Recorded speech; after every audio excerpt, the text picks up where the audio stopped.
Good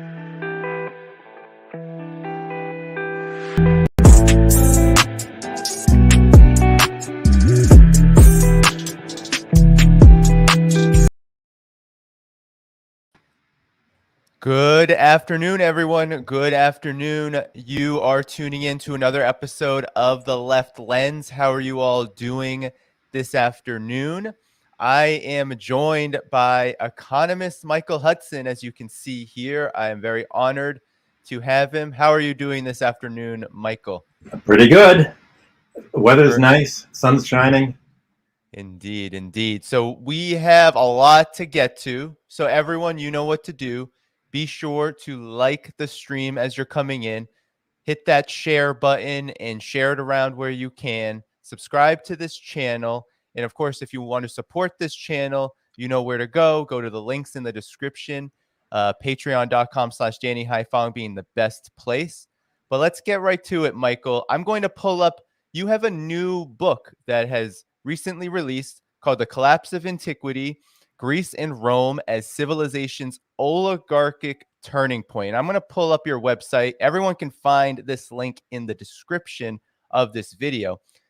But this book traces the roots of this creditor oligarchy. And right now, there is this banking collapse. We've had a few banks in the United States collapse. There's a lot of concern after Credit Suisse was absorbed by UBS, the Swiss bank.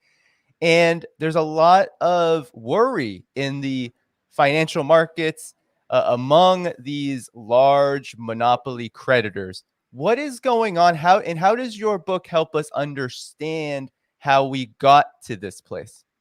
Well, what happened in Greece and Rome is very much like what is happening today. And there's a common denominator in all of the Western financial systems. Debts grow by compound interest. That is, any rate of interest is a doubling time. They sweep up steadily. And the real economy grows much more slowly. So that debts mount up without the economy being able to pay them, and there's a crash. Well, before you had Greece and Rome, you had 3,000 years of Near Eastern civilization realizing this, and periodically, every new ruler that would come to the throne in the Near East for thousands of years would simply wipe the slate clean of personal debts and start all over in balance, because they realized that if you didn't cancel the debts, then you would have your citizens falling into bondage, have to work for the creditors, lose their land to foreclosing creditors, and all the land would end up in quite a few people, the hands of just a few creditors who would usually overthrow the government and try to take over. Well, what made Greece and Rome and all subsequent societies down to today's United States so different is they didn't cancel the debts. They left the debts in place, and instead of having a ruler or some central authority able to stop an oligarchy from developing and taking over and monopolizing all of the money and all the land, there wasn't any central ruler. This is usually called democracy, but democracies for the last 2,500 years have not been very good at being able to check the rise in creditor interests. And that's why Aristotle said that many constitutions of the Greek states claimed to be democratic, but they were really oligarchic. And Aristotle said, well, under democracy, creditors begin to make loans, and the debtors can't pay, and the creditors get more and more money, and they end up turning a democracy into an oligarchy, and then the oligarchy makes itself hereditary, and you have an aristocracy. And unless members of the aristocracy say, wait a minute, we're bankrupting society, we're reducing the whole society to poverty, nobody's going to fight for us anymore because they're all in bondage, unless you have some member of the upper class or some family taking over, like Cleisthenes did in Athens in 506 BC, then you're going to have what happened in Rome, a dark age. And the dark age is when the creditors take over and reduce all the rest of the economy to bondage, like in or what today you call it austerity or debt deflation. So what's happening in the banking crisis today is that the debts grow faster than the economy can pay, and so when the interest rates finally began to be raised by the Federal Reserve, this caused a crisis for the banks, and the result is the Silicon Valley Bank is, and the other banks that have gone under are just the tip of the icebergs. When interest rates go up, that makes the market price of bonds and real mortgages much less. So think of a bank as creating credit on its computer. It creates loans to make out, mortgage loans to make out, or loans to businesses. But in fact, the people have been withdrawing their money from the banks in the last few years, in the last 2 years especially, because interest rates are going up. What happened at Silicon Valley Bank is the same thing that's happening at New York banks, at banks all over the country. Banks are paying depositors 0.2% on their deposits. Depositors can simply, if they want, take their money out of the bank and buy government U.S. Treasury notes paying 4%. So if you have enough money to make it matter how much interest you get, of course you're going to take the money out of the bank and buy Treasury notes or money market funds or something yielding more than the bank will pay. Silicon Bank was making enormous profits by not paying depositors anywhere near what it was able to charge its clients. And so when the depositors began to withdraw their money, as they've been withdrawing it throughout the whole U.S. banking system, how is the bank going to pay? Well, banks invest their money in mortgages and government securities, and the Silicon Valley, they bought long-term mortgages when interest rates were on government bonds were very low, only 0.1%. The bank was able to make an arbitrage profit by paying depositors 0.2% and buying a long-term government bond at 1.8% for 30 years. Well, the problem is that when the interest rates went up, ostensibly to create more unemployment and to prevent wages from rising by bringing on an even deeper recession than we have now, the bank had to sell these Treasury securities in order to pay the depositors, and it had to sell them at a loss. And all of a sudden, the observer, the bank depositors and others, noticed the fact that while Silicon Bank reported all of its assets as what it had paid for them, 100 cents on the dollar, it actually, when it had to sell them, they were only worth 70% on the dollar. So throughout the whole U.S. economy, banks can report their balance sheet, report their assets of what they paid, and when interest rates go up, the market price goes down. So all throughout the U.S. economy, banks have said that they have more assets backing the deposits than they can ever realize by actually selling them on the market. So you have a basically fictitious set of economic reportings, and the depositors at Silicon Valley Bank and other banks said, well, this is a very tenuous situation. Let's just take our money out. And the result is that Silicon Valley had to sell what it had, report losses, and essentially was insolvent. Well, the real question is, how many banks in America are insolvent? Whenever interest rates go up, this threatens banks with insolvency, because that's how the financial system is structured. And the only hope of the financial system to avoid insolvency, which it had way back in 2008, was for the Federal Reserve to flood the economy with credit and inflate the economy.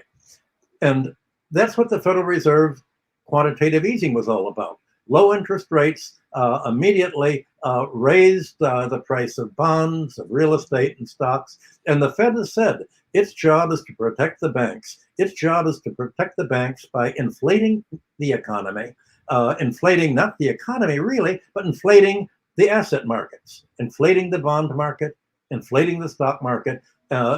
These are the markets that are owned mainly by the wealthiest 10% of the population.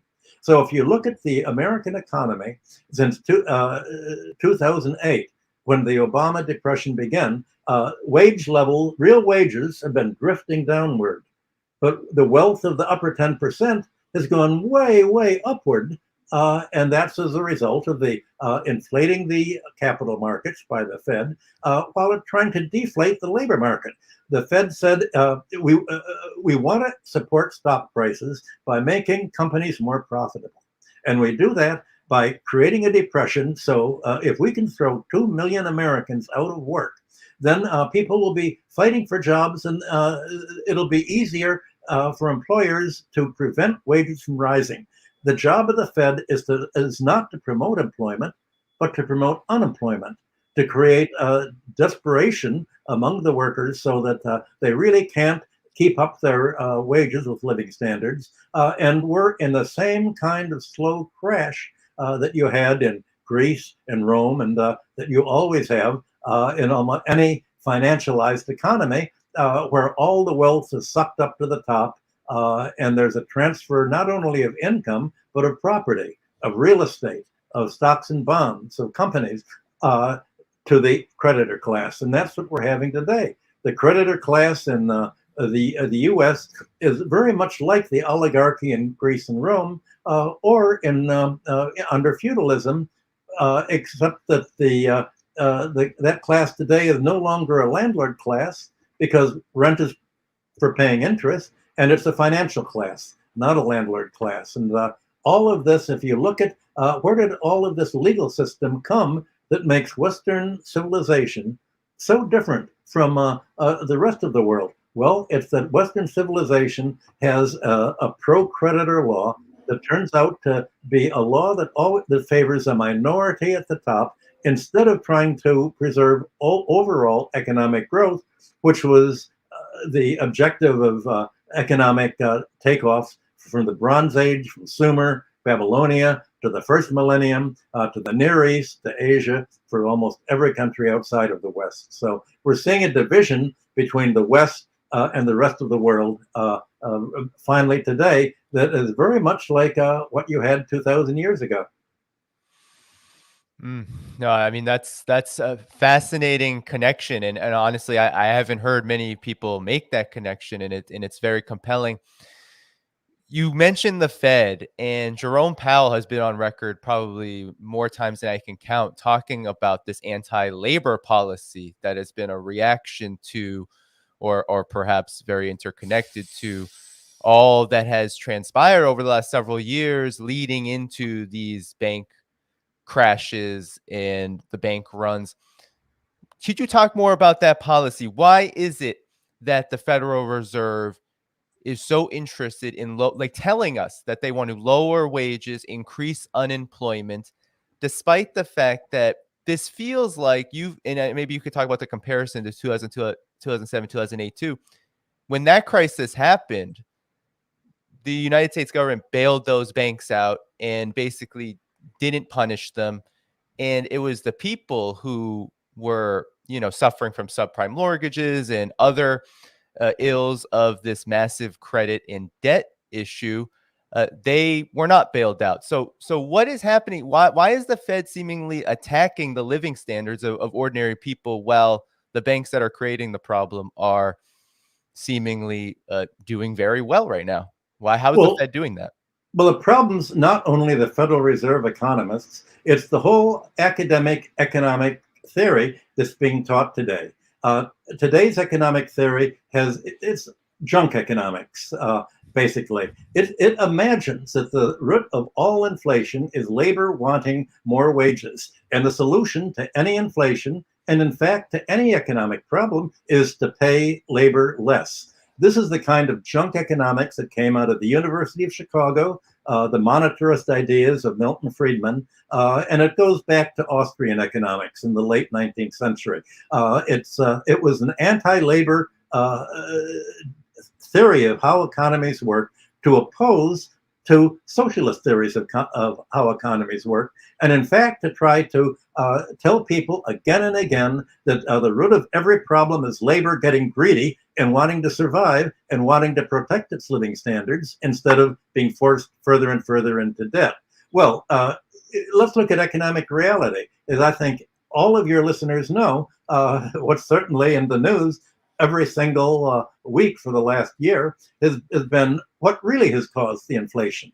There are a number of things. For instance, America's sanctions against Russian oil and food exports. It blocked Russia's exports of oil, and Russia had accounted for 40% of the world's oil trade, and even larger proportion of its gas trade, and much of its agricultural crop trade, grain trade as well. Well, once this oil and gas and food is taken off the market, energy prices have gone up, food prices have gone up, and that's one major cause.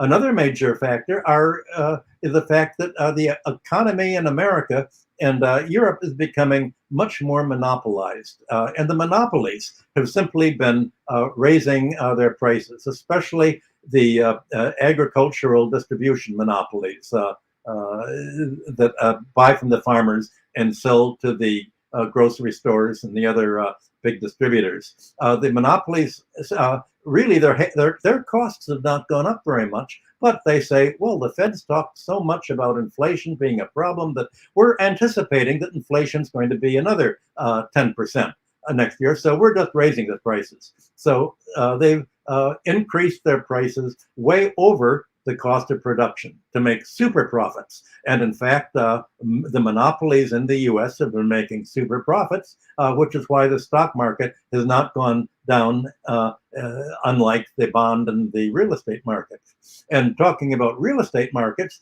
there's been a huge 20% increase in the cost of housing in the United States. And again, that's because of the policies that were put in place by President Obama. His staff, Obama and Treasury Secretary Geithner, really forced the economy into what is an unavoidable depression by bailing out the banks, and instead of writing down the junk mortgages in 2009 and 10, instead of writing down the mortgages to the realistic market value, Obama evicted 8 or 9 million American families, primarily Black and Hispanic families, or low-income families, and they had to sell the houses.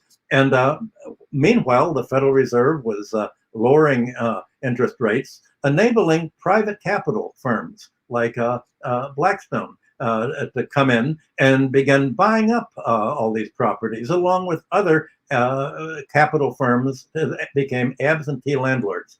So the result is that since 2008, homeownership rates have fallen in the United States from 59% in 2009, way back to now, they're below 50%. Less than half of Americans own their own homes as a result of monopolists buying tens of thousands, millions of homes as investment. So the American economy is shifting from a middle-class economy where people own their own homes to a absentee-owned landlord-run economy, run by the landlords essentially borrowing from the banks in a kind of symbiotic relationship. Economists call this the FIRE sector: finance, insurance, and real estate, all together. So this decline in home ownership, increase in absentee landlordship, monopoly power, and the American sanctions and economic and now military war against Russia, China, Iran, and their allies is what is really pushing up wages, pushing up prices much faster than wages have come up. If wages are much less than the rate of inflation, you can be sure that it's not wages that are pushing it up. But the Federal Reserve economists are taught in school that there's almost no description of actual statistics in students who get a economics degree today. There's no economic history taught anymore in the curriculum, as it was in the 1960s when I was in graduate school. There's not even a history of economic thought, so that you don't get the concept of economic rent and exploitation that the 19th century was all about, from Adam Smith and Ricardo and John Stuart Mill and Marx up through Thorstein Veblen and people like that. Essentially you have economics sort of trivialized into just a few generalities that have become really part of the class war.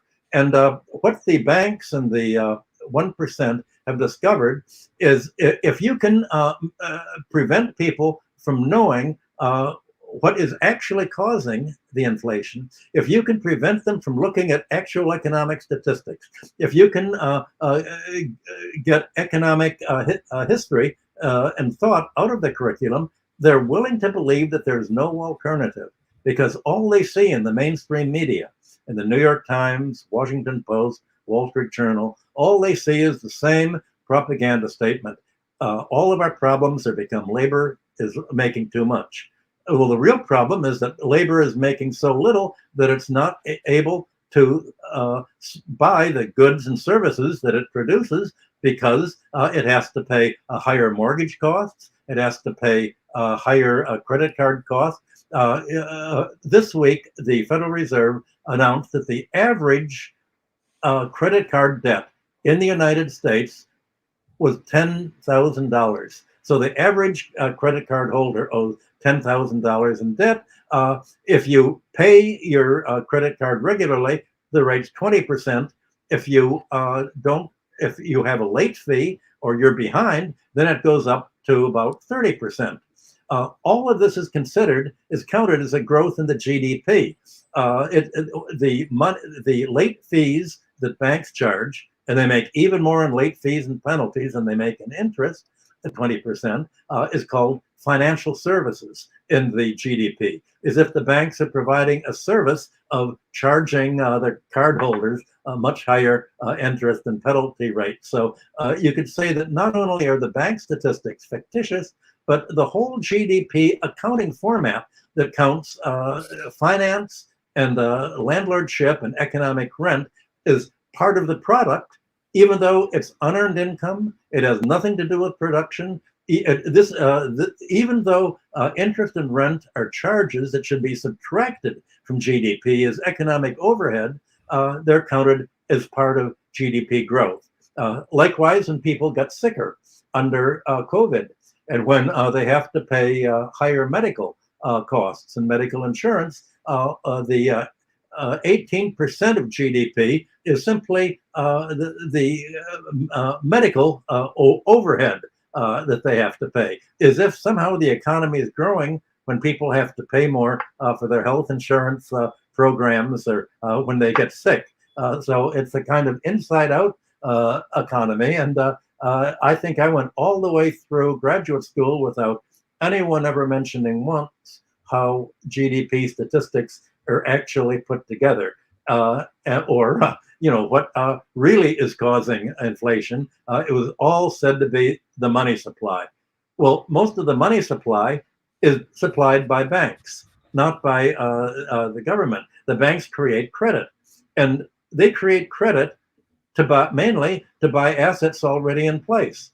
80% of bank credit is for mortgage loans, now often to commercial property developers, absentee owners to buy property, as well as families to buy property. If you look at the paper this week, a lot of banks that have made loans to commercial property developers, that is big buildings, the big buildings are operating at only 60 to 70% capacity, certainly here in New York. And a lot of the mortgages are falling due this year and next year. And so now people are worrying, well, if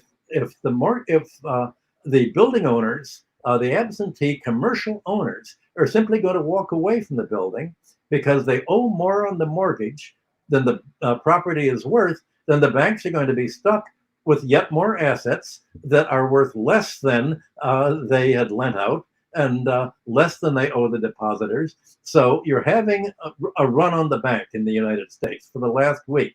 People are taking their money out of the small and medium-sized banks, and they're putting them into the large banks, Chase Manhattan, Citibank, Wells Fargo, the banks that were the most crooked and responsible for the bank crash of 2008 from the junk mortgage class. Because the government has said these banks are too big campaign contributors to fail.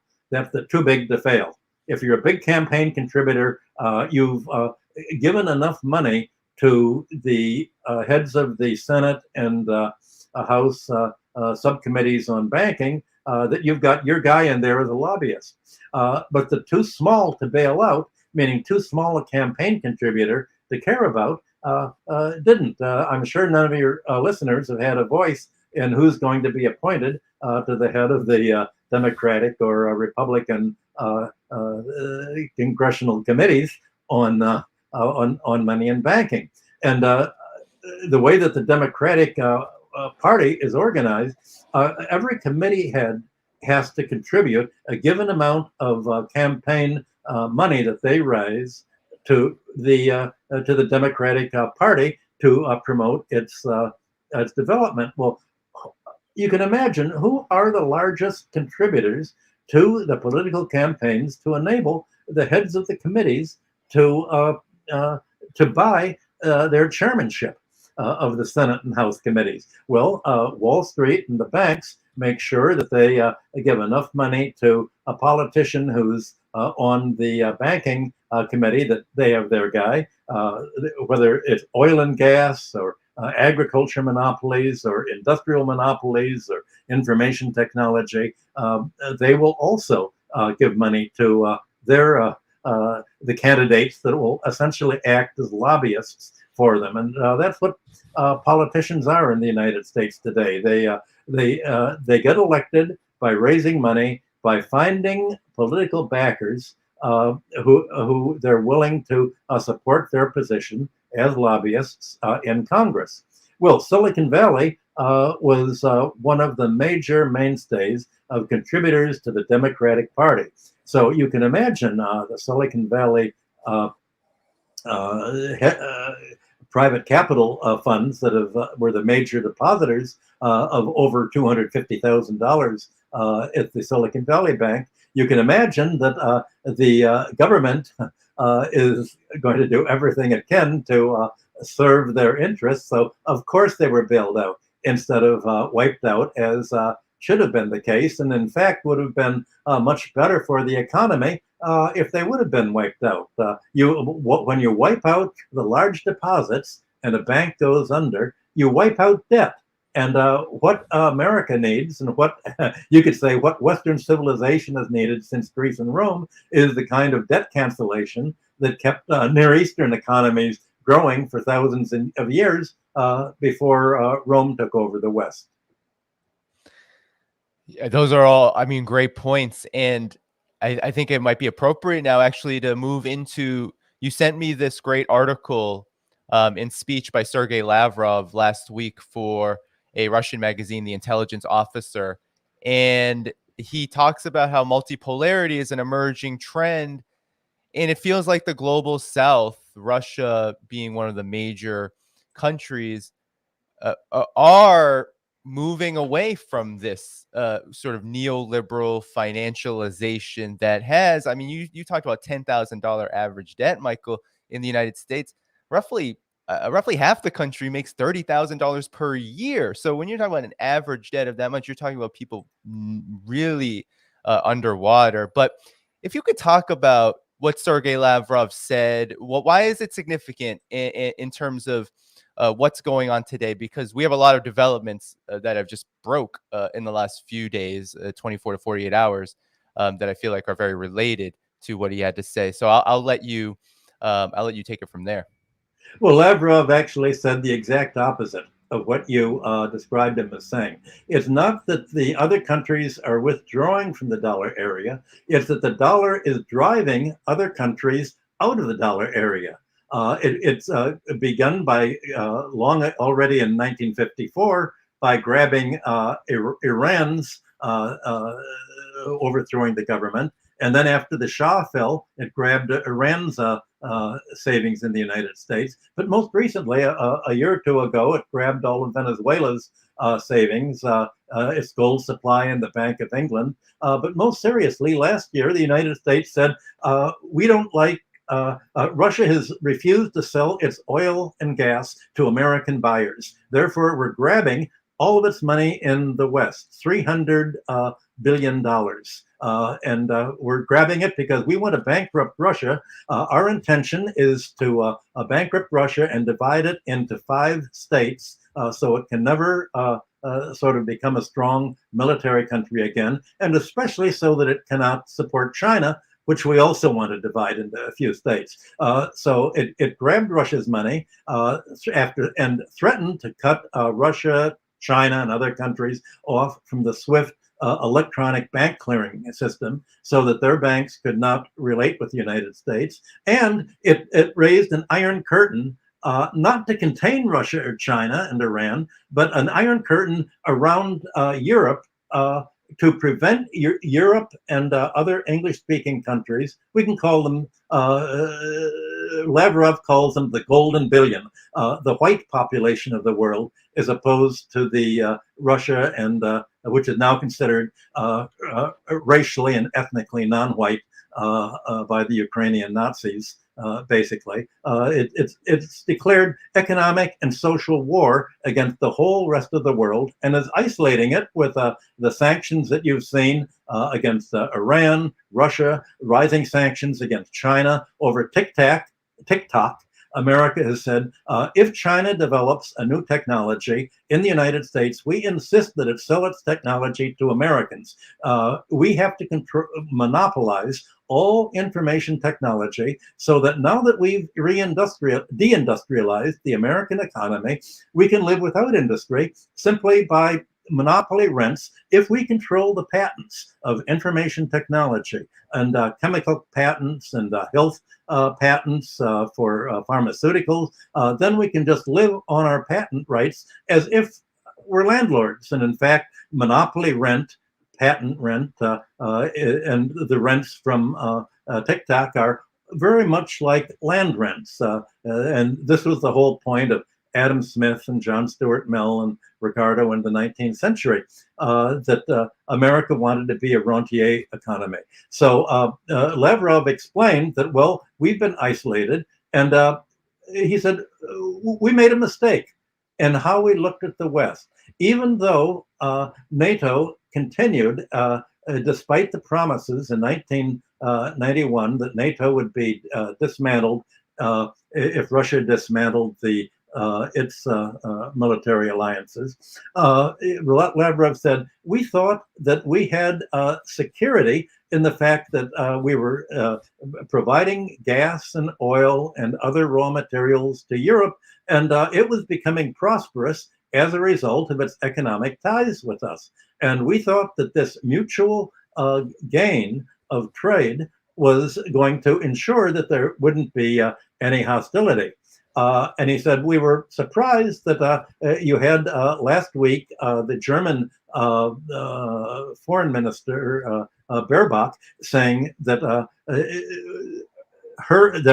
the German leadership finds it more important to support Ukraine. She said it's more important to support the Nazi party there, more important to promote the right wing Ukrainian government than to have European and German prosperity or what the voters want.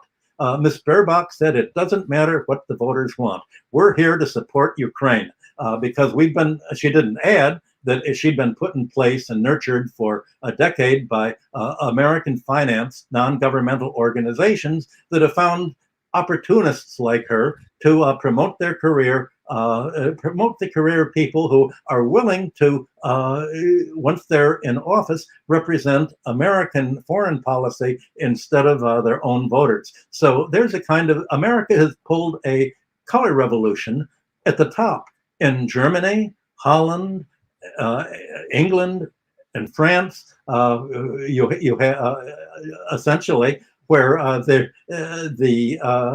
foreign policy of Europe is not representing their own economic interests. It simply has said, we are committed to support a war of what they call democracy, by which they mean oligarchy, and including the Nazism of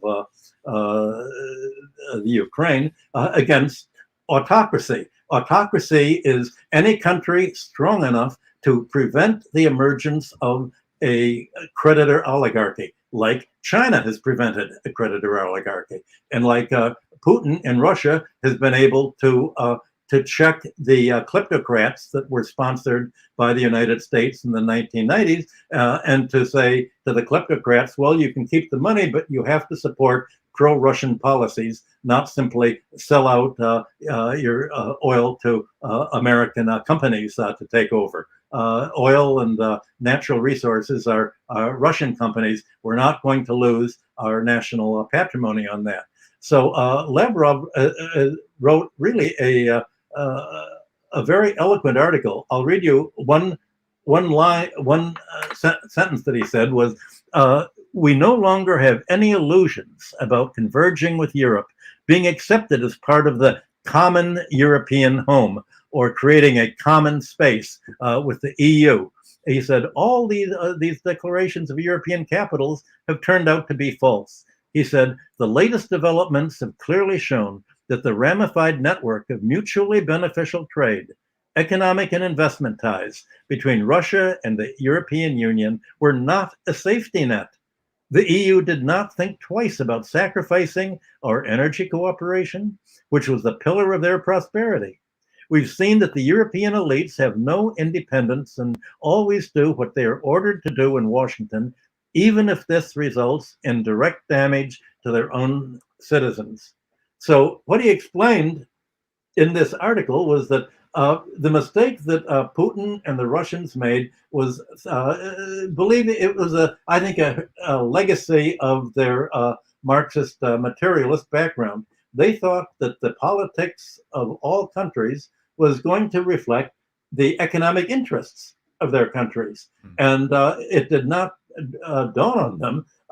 They couldn't quite believe that Europe and other countries would support a policy that was directly against their economic interests, like refusing to buy Russian oil and gas, which meant ending the entire German steel industry and the glass-blowing industry and the fertilizer industry, all of which required gas imports from Russia. So the sectors that had the German economy that had made Germany the leading dominant nation of the European Union are wiped out. And the only choice of European steel companies and other companies is to move to the United States. One doesn't know what's going to happen to their labor force, but obviously there's going to be a crisis here.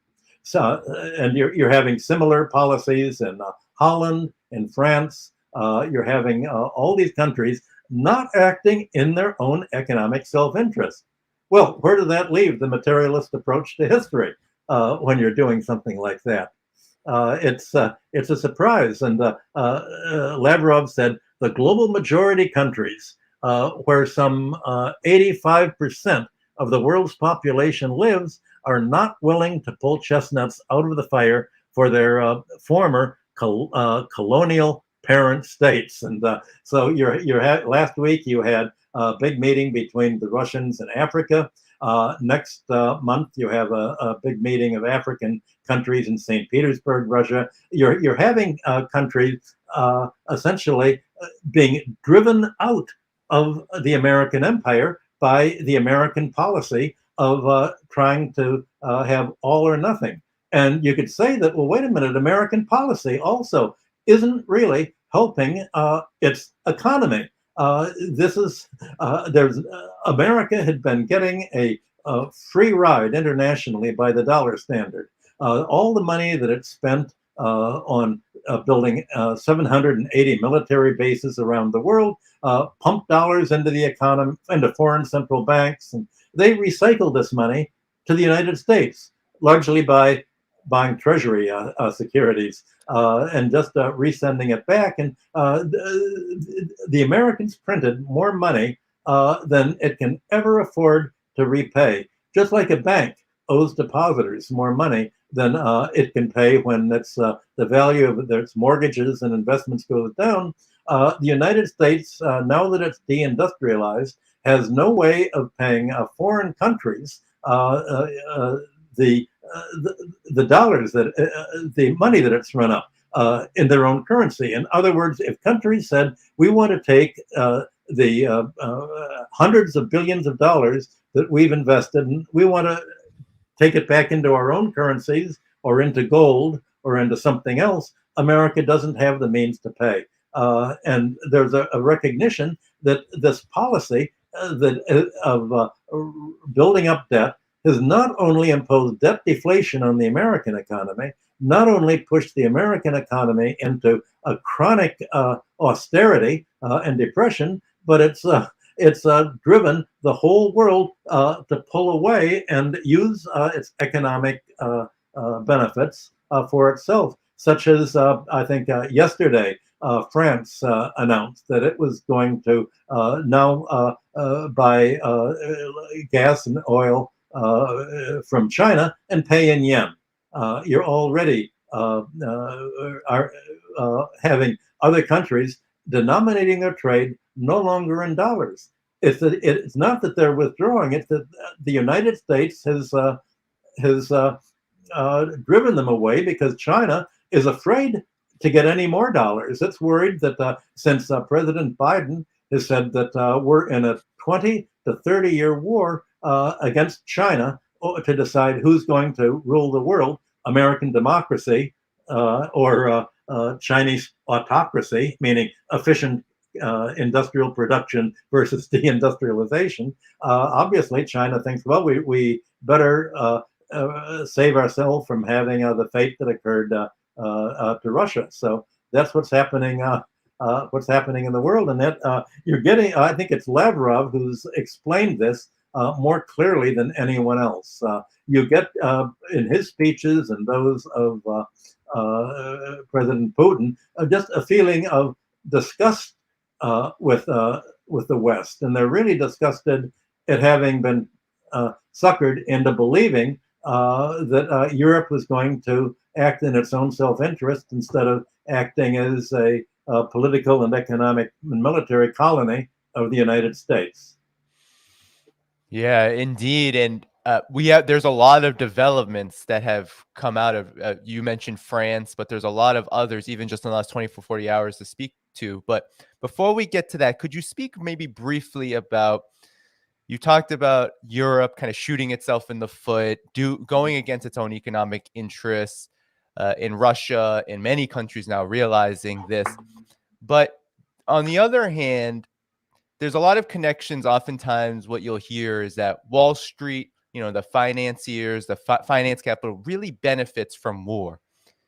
Is that the case when it comes to this increasingly aggressive move to push out countries like Russia, like China, to push them away? Who benefits? Is finance capital benefiting, and how?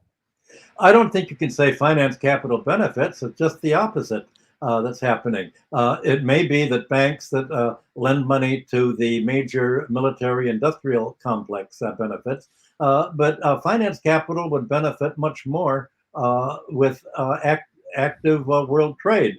Banks traditionally have made, ever since the Middle Ages, have made a substantial part of their earnings on financing international trade through short-term collections outstanding, trade credit that you need. You need banks to play a role when you're importing from some country to make sure that the money is going to be there and the money will be paid when the product export is actually delivered. Banks make money on financing international investment. So if you have a move to autarky, that doesn't help the banks. After World War I, when you had the government, U.S. government, insisting on inter-allied debts to the point that it broke down Europe and kept the debt flow going only by lowering interest rates and creating a stock market bubble that broke in 1929. That didn't help finance. So finance really doesn't help benefit by war. And this war is not being led by the financial sector. It's led by the neocons that have a completely different motivation for war. It's a real visceral hatred of Russia. And this is it's not an economic hatred. It's an ethnic hatred of Russia and just an emotional hatred of Russia, and followed by a race hatred of China that's always been as American as apple pie. You'd think that there would be some financial interests that oppose the war. And in fact, what's surprising is that the anti-war movement in the United States is not being led by the left. It's being led, it's by, who are the big anti-war people? Mainly the libertarians, the Republicans, Donald Trump. Where is the left? Not Bernie Sanders. He supports Biden in Ukraine, not by the Democratic Party. The question is whether Trump and other people are Republicans are going to try to make the 2024 election precisely one of saying, well, if you're for the American prosperity, including employment for American wage earners, we've got to end the war economy. Whereas the Democratic Party said it's worth cutting back Social Security here. It's worth cutting back medical support, Medicaid, and social spending in order to fight the war. Military spending is sacrosanct, and the war is essentially what our State Department, our CIA, and the Federal Reserve under Miss Yellen is all about. And this is going to be very interesting. This is the first time, I think, when it's not the left that's in favor of the war, although if you look at World War I, it was the peace groups and the left that were the first in almost every country to applaud the war, except for Jane Debs and the socialists in America, and Karl Liebknecht and Rosa Luxemburg in Germany. The social democratic parties were all for the war, and you're having that again today. Who would have thought that it would have been a party calling itself the Green Party that's the leading belligerent pro-war party in Germany, and the social democratic parties throughout Europe that are all for the war? Again, we're not in a reflection of economic interests anymore, but political interests, and it's I don't know whether you'd call it an ethnic war or what you'd call it, but whatever it is, it's a national hatred of Russia, China. Maybe it's just of the other. Maybe it's just of any foreign country that the United States does not control. It looks at as an enemy, and if it's unable to exploit it, it looks at that as being a threat to its very identity. Yes, indeed. And that trend you talk about, the social democrats, or we could call maybe the establishment left, even for like Josep Borrell comes to mind. He's a part of a socialist workers party in Spain, but he is maybe one of the most enthusiastic promoter of the white man's burden of all things when it comes to this war that they are waging in Ukraine against Russia. But you just mentioned, how the world is reacting to this. And now we have like really what I think are important developments taking place. Over the past several months, we've had Saudi Arabia talk about interest in BRICS. There are rumors that they're going to join BRICS sometime this summer. They've just joined, or they've just approved the decision to join the Shanghai Cooperation Organization. And now you also have Brazil announcing Lula had to cancel his visit. He was going to visit this past week, but he had the flu. But they just announced a trade deal with China where they would trade specifically in RMB or Chinese yuan instead of the dollar. What is your reaction to these developments first off? Just what comes to mind for you? Well, they go hand in hand with the fact that the global South countries, especially Brazil. By the way, Lula is going early next month to China. It was the pneumonia they had, I think, not the flu. They are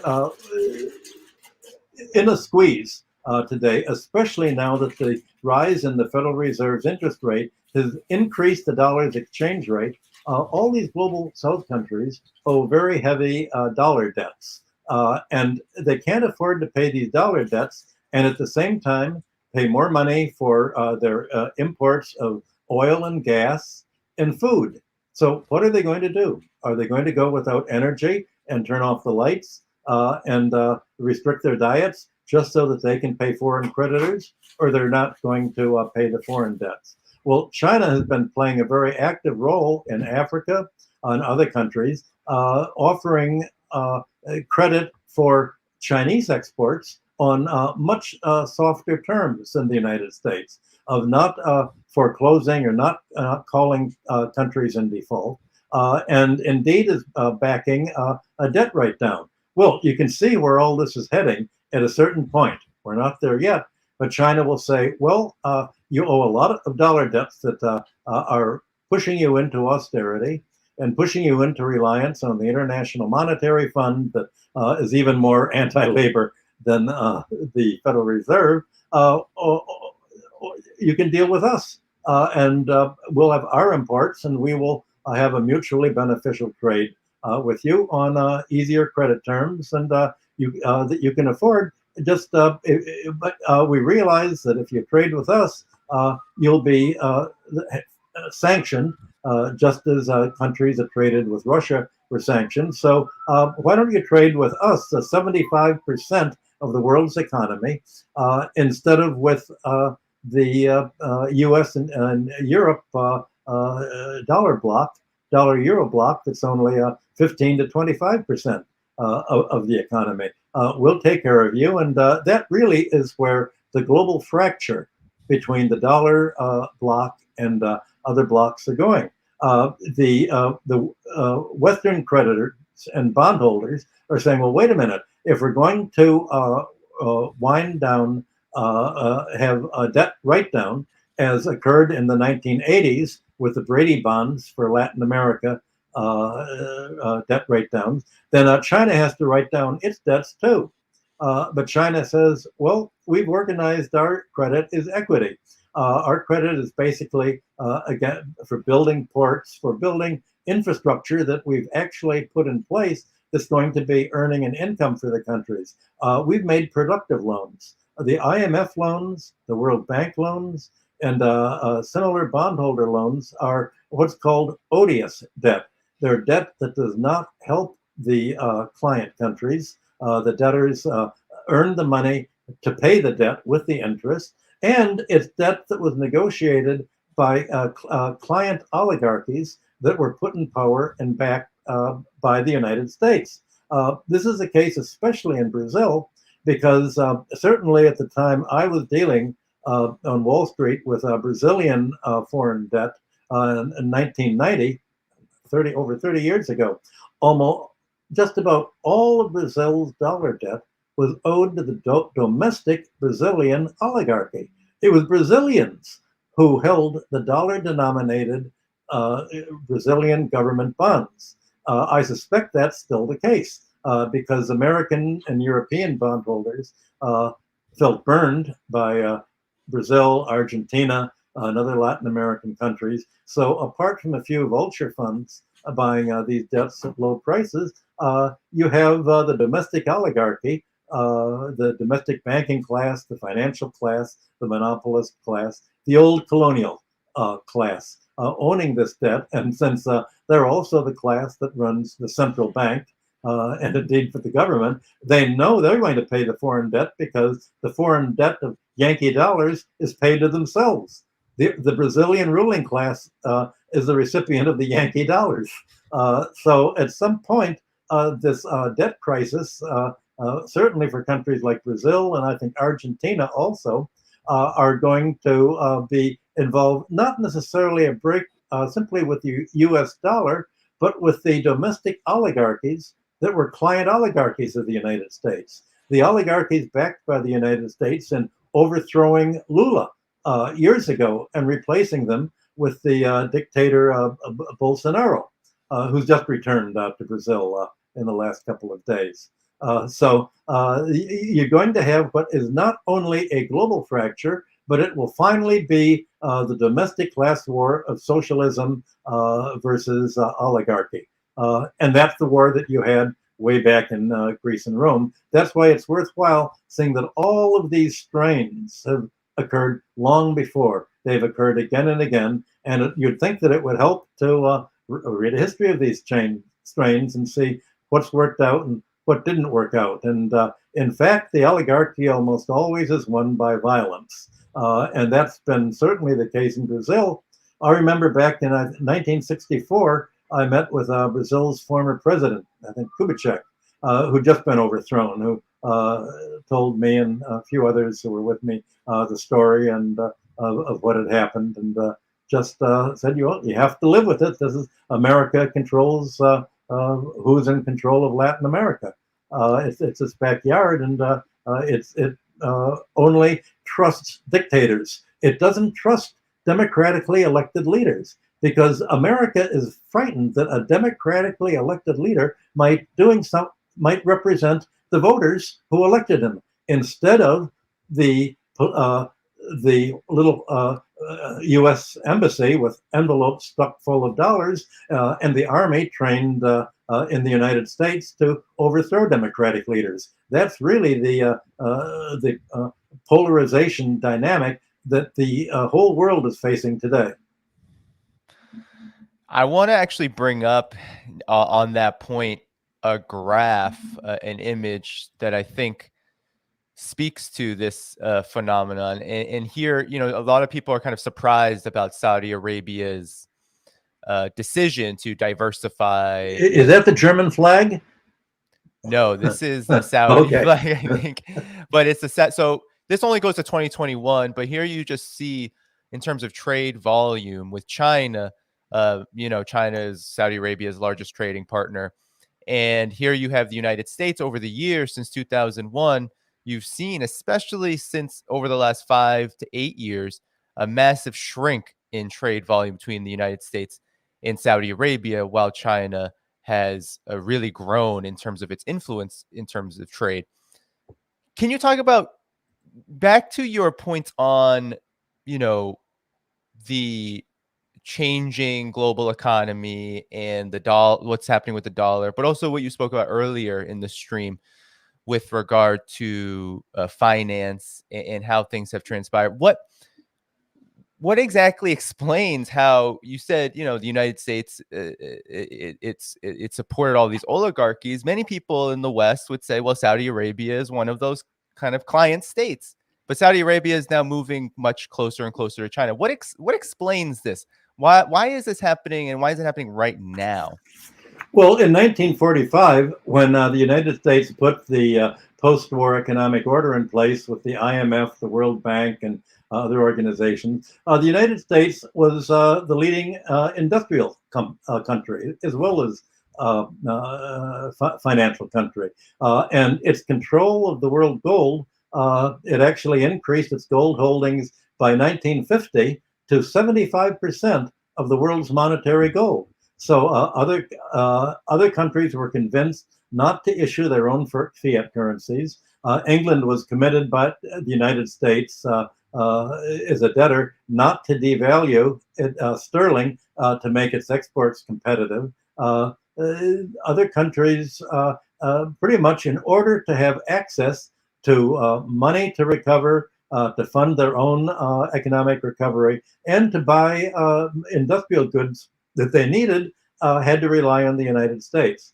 But since the epoch of Margaret Thatcher and Ronald Reagan in the 1980s, the wealthy class in the United States, the 10%, found that it could make much more money by financial means than by industrial means. And in fact, corporate employers found they could increase profits not by lowering wages in the United States, but by simply moving their production facilities to China and other countries, Asia, and producing at lower wages. So the whole idea of free trade, especially under the Clintons after 1990, was an attempt to replace American industrial labor with Asian and other industrial labor, including the maquiladoras along the border with Mexico.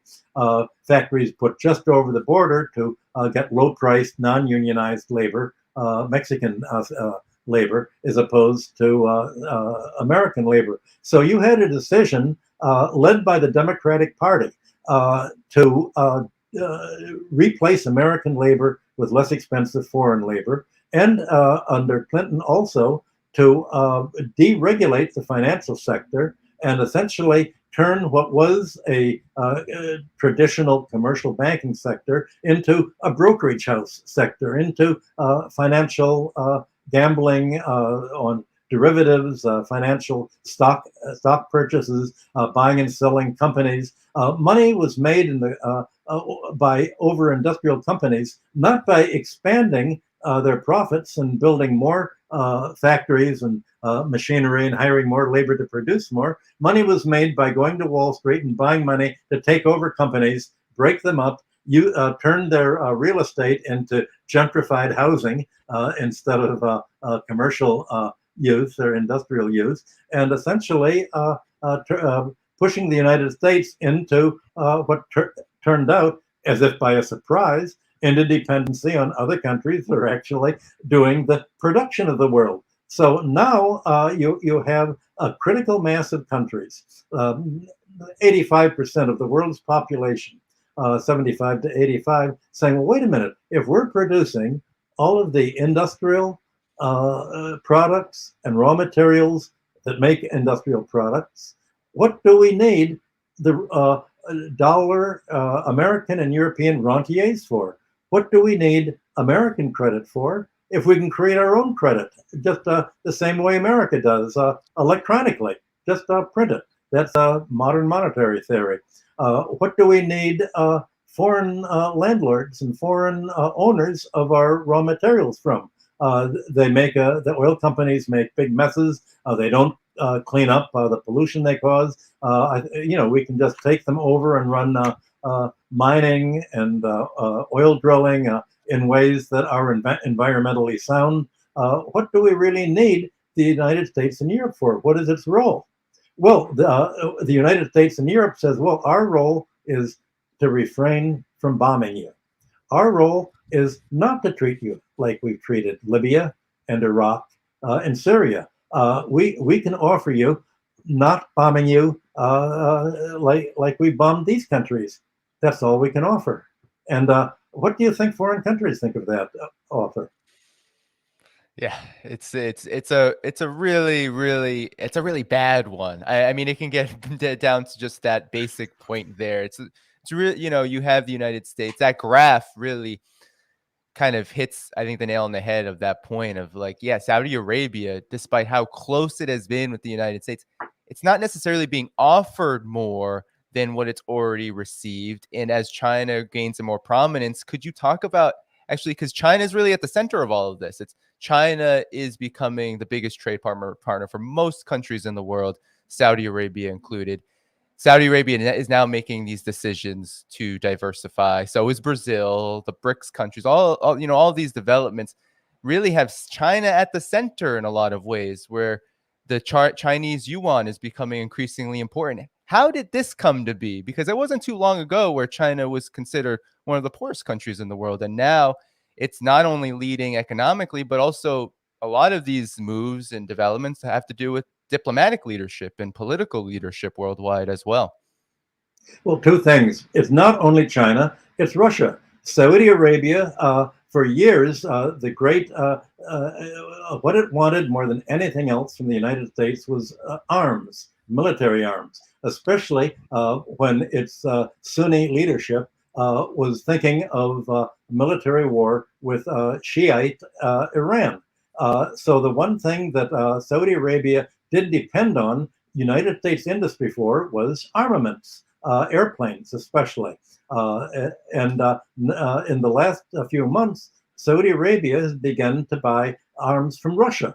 And you can imagine what this does to how this has upset the American military-industrial complex, because this was where America basically was making enormous monopoly rents off its high-priced armaments. And other countries do not have such high costs as Pentagon capitalism does. Well, you can see what was happening with Saudi Arabia. It thought, well, America's always really wanted to control our oil industry, and it's always been threatening that it'll become our enemy if we make peace with Iran. Well, we want to make peace with Iran because otherwise Iran may blow up our oil fields, and they may sink a ship in the Gulf of Hormuz and prevent our exports from occurring.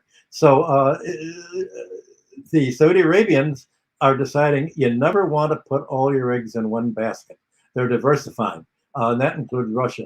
But also regarding China, America realizes, or Saudi Arabia realizes, that if for any reason Iran is pushed into sinking a ship in Hormuz to stop the oil trade, that there's another route to Europe. And the Chinese in the last few weeks have been talking to Saudi Arabia about a long roundabout sea trade route up through the Pacific, up to the Arctic Ocean, and then down through Europe from the north, not from the south in the Mediterranean. So that's one thing. But your real question, I think, was about why has China pulled ahead and not the United States? China is pulling ahead by doing exactly what the United States is doing in the late 19th century. It's pulled ahead by using an active government sector to subsidize basic needs. The United States in the 19th century, and this was all spilled out by the first professor of economics at the first business school in the United States, Simon Patton, who taught at the University of Pennsylvania. He said, the United States emphasizes a fourth factor of production besides labor, land, and capital, and that's public infrastructure spending, like the Erie Canal has made possible the grain exports, the Midwestern grain coming in to upstate New York and to the East Coast. He said that public railroads, public education, public health, all of this is the role of the government infrastructure is to lower the cost of living by providing basic needs like education, healthcare, a job freely,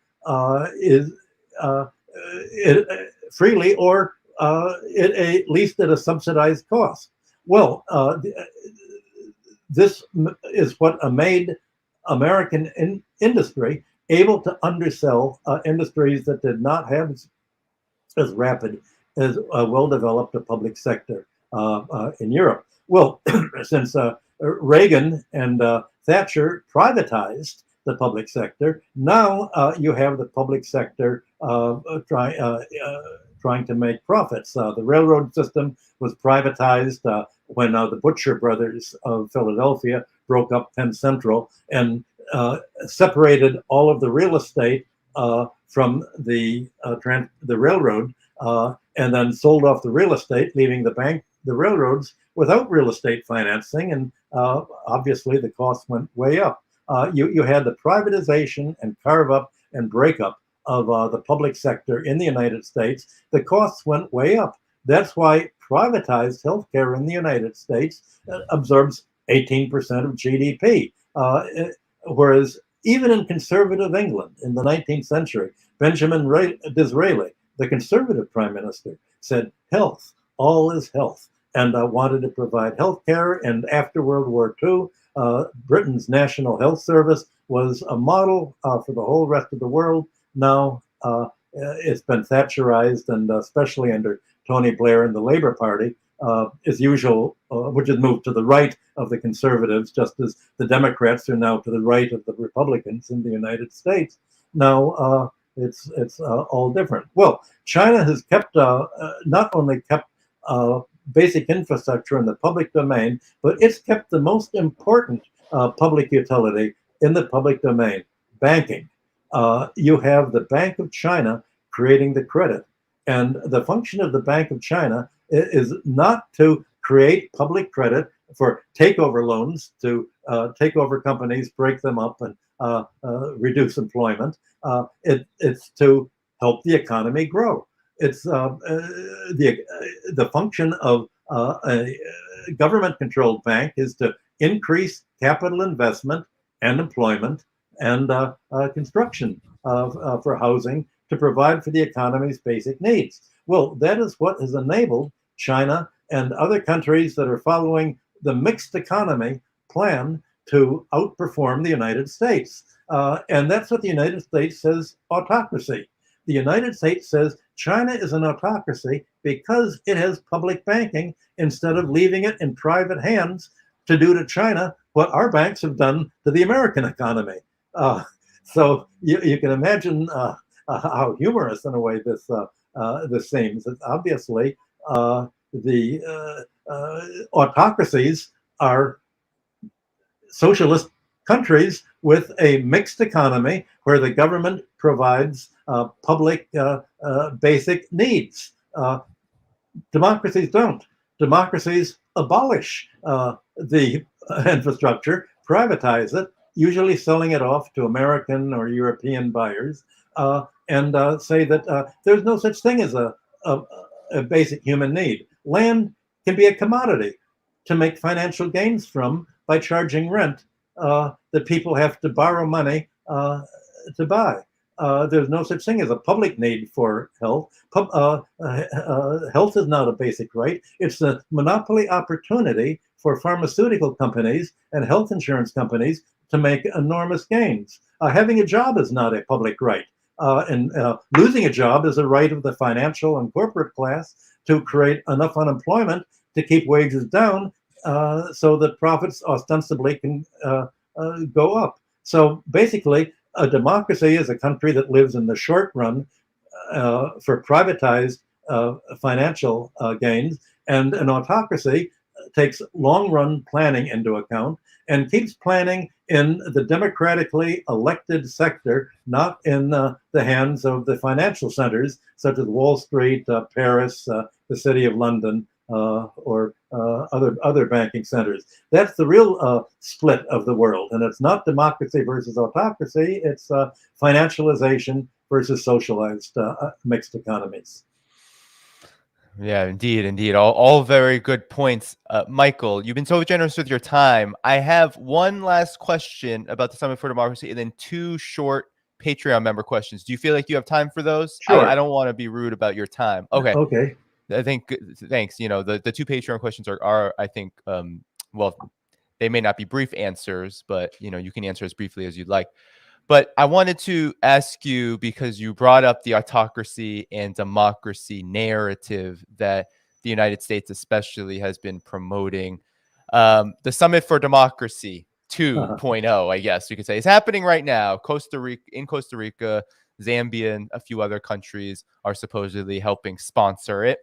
Of course, December, right? There was a Summit for Democracy in December of, I think it was 2021.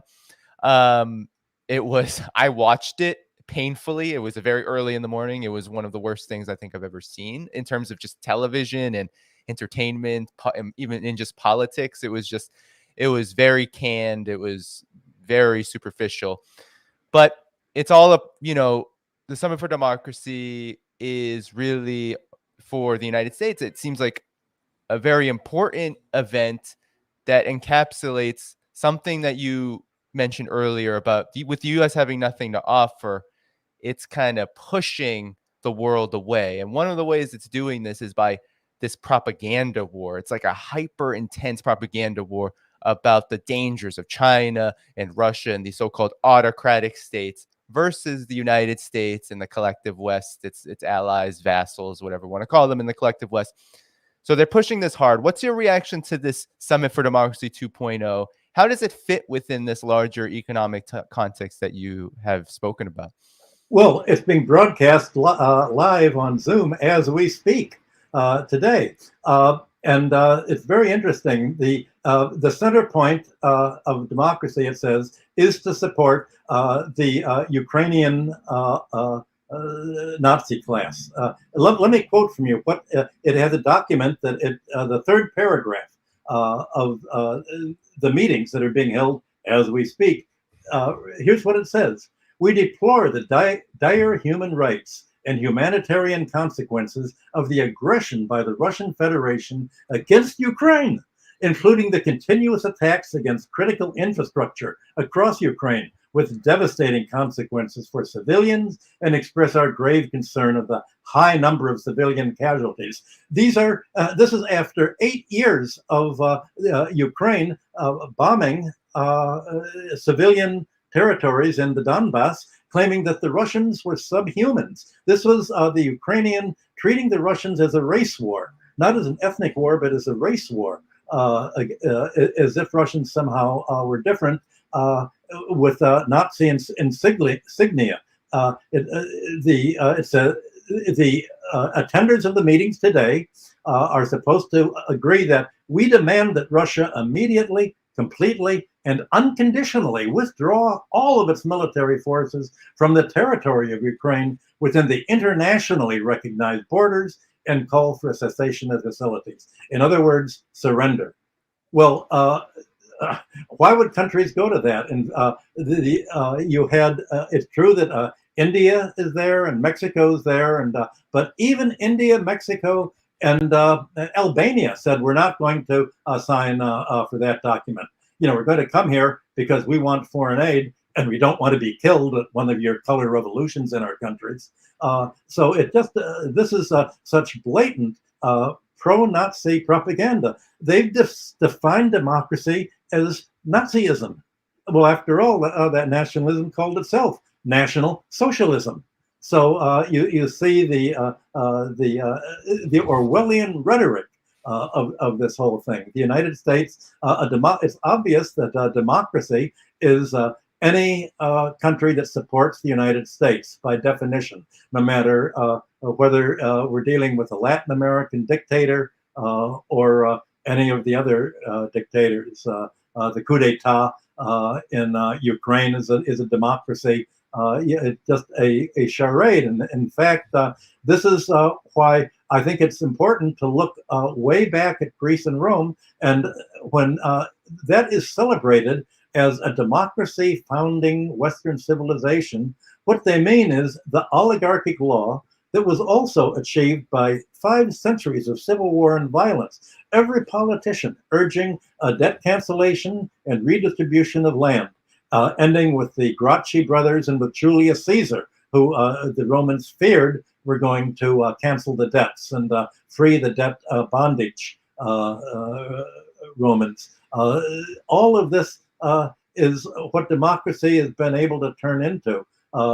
Its opposite throughout most of history, and we're just seeing that reenacted in Orwellian terms in this week's meetings. They're Zoom meetings, at least, so I can't say they're in Washington, but in the U.S. sponsored meeting, where I think countries are showing up because they don't want to overtly insult the United States, but obviously it's a charade. Yeah, and another attendee or representative, another representation at this Summit for Democracy is Taiwan, and there's a lot of controversy around that, given that Tsai Ing-wen is touring the United States right now to the tune of protests outside of here in New York City. But there are a couple of Patreon questions. One of them is good. It's by Morgan. And Morgan wants to know if you would agree that the U.S. dollar is backed by U.S. terrorism, and why, if so. The U.S. dollar, the root from ever since the Korean War, ever since 1951, the entire U.S. balance of payments deficit was military in character. Overseas military spending is what has been pumping dollars into the world's central banks. And the dollars, for instance, spent in Vietnam were turned over to the local banks. And since Vietnam was a French colony originally, the Vietnamese banks sent the dollars on to France, where General de Gaulle would make a very conspicuous act of cashing them into gold every month. So literally, the dollar's role in the world has been supplied by its 780 military bases. And I guess you could call that terrorism. Let's just say military spending, and the military role is at the center, because that really is, I think, the main thing deterring countries from withdrawing from the dollar standard. The United States is giving them the service of not bombing them and not assassinating their leaders and not having a color revolution to overthrow them. That's what the United States can offer, not interfering with their elections unless they do something that the United States doesn't like not showing up, at least on Zoom, for the democracy meetings today. And it reminds me of Ukraine, Michael, because I feel like Ukraine is such not only is it a flashpoint in this huge geopolitical struggle that the U.S. is imposing upon the world against Russia, this war, but also Ukraine's economy has been decimated. I think the IMF has just approved a $15.6 billion agreement to bail out Ukraine's economy, but it's essentially a failed state at this point. There really isn't an economy. Its budget is almost entirely, the government budget is almost entirely met by the collective West. What's your opinion on the Ukraine situation in relation to this terrorism? Well, what's been destroyed is the IMF's credibility. The IMF rules say, number one, no more Argentinas since 1991. You cannot make loans to a country with no visible means of payment. Number two, as Articles of Agreement, you cannot make loans to a country at war. Making loans to Ukraine shows that this is an odious debt, literally an odious debt. It's a debt to a government that has come to power by coup d'etat, that is responsible for attacking and goading Russia into protect its Russian-speaking population from racist genocide by troops wearing the Nazi insignia, reliving World War II for the Russians. So the IMF loan to Ukraine gives the global South countries immediate reason to annul all debts owed to the IMF and the World Bank as agents of the U.S. subversion of their countries, giving them loans on conditions that instead of helping them repay the debt, they impose austerity programs that actually prevent IMF clients from repaying their debts. So this has completely discredited the IMF as a tool of, I won't say American fascism, but let's say as a tool of the U.S. military. It's as if the IMF is really operating out of a small basement in the Pentagon in Washington. So that's the major effect. Obviously, there's no way that Ukraine can pay. America, the U.S. government has said, well, we're holding the $300 billion that we've illegally grabbed from Russia. Oh, not illegally, we make the laws. The rest of the world may call it illegal. International law may call it illegal. But when America does it, it's not illegal. That's why President Nixon said, when the president does it, it's not a crime.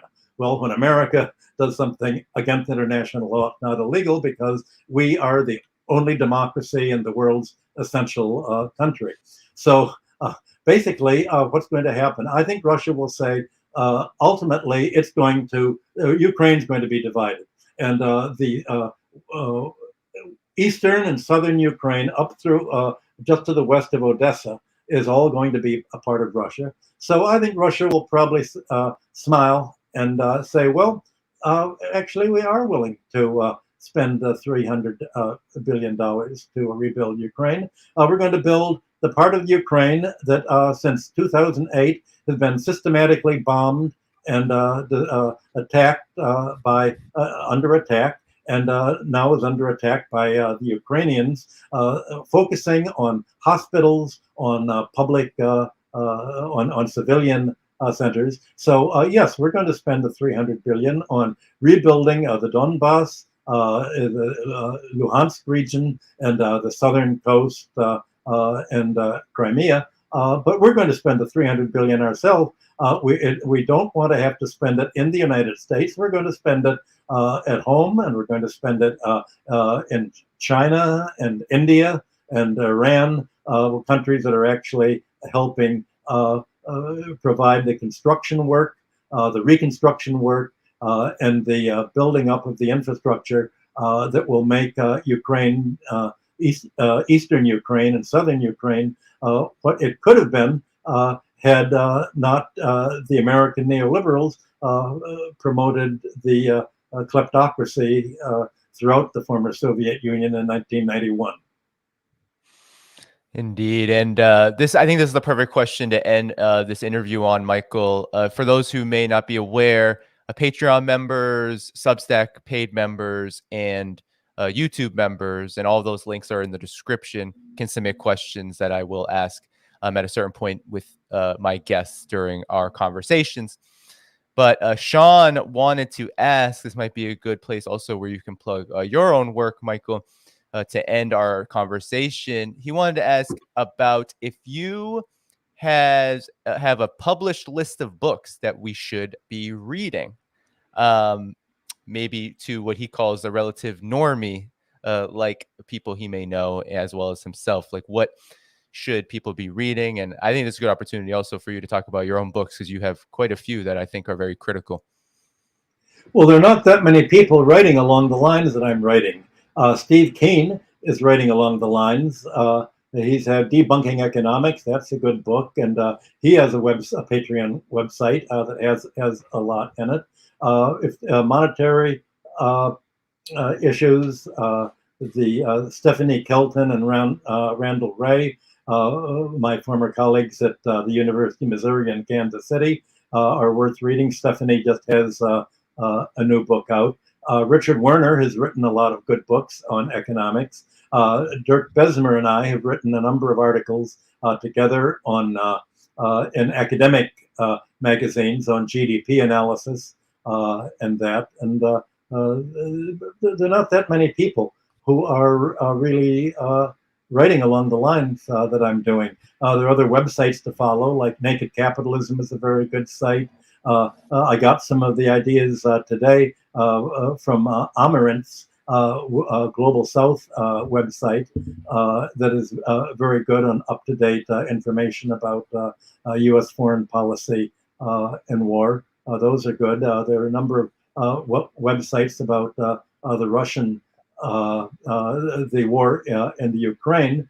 SmoothX by Andrei Martyanov is very good. Moon of Alabama is very good. So things are happening so fast. It takes so long for a book actually to be published and printed that these current events are very important. Just the few books that I've said. I think reading history is very important. And so, but I don't know anyone who's writing much in history, because the history departments have all been closed down at universities and excluded altogether from the economics curriculum, as I mentioned. So there's really not very much. And Pettifor writes a lot on de-dollarization. Ben Norton has a very good site, and Radhika Desai and I have a fortnightly review on Ben Norton's site of what's happening with the geopolitical split in the world. Very good. And I want to encourage everybody to go to the description of this video after I end here. I'm actually going to stay on for another 25, 30 minutes after Michael departs. But in the description of this video, you'll find his website, the link to his latest book, The Collapse of Antiquity, Greece and Rome as Civilization's Oligarchic Turning Point. So you can pick that up. And also his website is very easy to navigate, very user-friendly. So you can find all of his books there as well. Michael, thanks so much again for joining today. I really appreciate you taking the time out. Well, it was a good discussion. I'm glad we did it so timely, just Yeah. while the Democracy Summit's going on. It seems like everything's going on in the last couple of days. That's kind of how it goes these days. Well, appreciate it, and we will be back in touch soon. Take good care. Have a good rest of your afternoon. Bye-bye. All right, everyone. You hear that siren? That means we're just beginning. You hear that siren? We're just beginning. Hit that like button, everyone. That was a great conversation. We have about 625 likes, 840 or so folks watching. Let's keep hitting that like button. It's a great afternoon here out on the East Coast of the United States. I want to cover one story. That is the Taiwan story. So you have the Summit for Democracy happening. You have all this de-dollarization happening. It's very exciting. And you also have pretty intense escalations coming from the United States and its puppets in Taiwan Authority, in the Taiwan Authority regional government that I'm going to get to in a second. But before I get there, not only like this stream, but please do support this channel. So the best way you can do so is becoming a member on Patreon at patreon.com/DannyHaiFong. You can also become a paid member on Substack. Also sign up for that free newsletter, regardless if you can or cannot become a paid member. You can find that link in the description. We have a great YouTube community as well. So you can go hit that join button right in the title, right underneath the title of this video, right by the channel name. So you can join and become a YouTube member as well. Those are the best ways to support. And the reason why I ask to support this channel is because it helps keep this work sustainable. Also, I am due for some upgrades. I think I'm going to also have to get help in with the thumbnails. We have some transition happening on my side. So supporting this work helps with that because, you know, I don't like to, as much as I really appreciate people's solidarity and them putting in their efforts to help my channel, I do want to be able to compensate people as well as compensate myself to be able to make upgrades and equipment and all of that. And the only way I can do that is through increasing the support that I receive. So thanks so much for everyone who's given super chats thus far. Before we start, if I am able to, I will shout you all out. But I want to get to a story, actually. I wanted to cover one last story. And hopefully I can make this 20-25 minutes for all of you. Make it concise. I'm going to plug in. Give me a sound check if there are issues with my audio. So I've plugged in now. Sometimes it goes bonkers. So give me a sound check as I continue to speak. Thank you all for sticking around. I'm going to get to the story in a minute after the sound check. Thanks again so much for your support, for your viewership, for those super chats. I saw them coming in. Thanks so much for your generosity. All right, let's get to it. So Tsai Ing-wen is in the United States. This is actually a high-profile visit in the sense that China is not happy about it. So, and this is understandable because if you all remember in August 2022, Nancy Pelosi's stunt visiting Taiwan and meeting with Tsai Ing-wen on official capacity violated one China principle. And so China was furious. It conducted military exercises, cut off a lot of different communication channels with the United States. And essentially, China has taken a much more harsh posture on this issue than even prior. So Tsai Ing-wen is right now visiting the United States. She's in New York City. She was met by protests outside where she was meeting. She's going to end up in California eventually with rumors that she will meet with House Speaker Kevin McCarthy, the Republican House Speaker.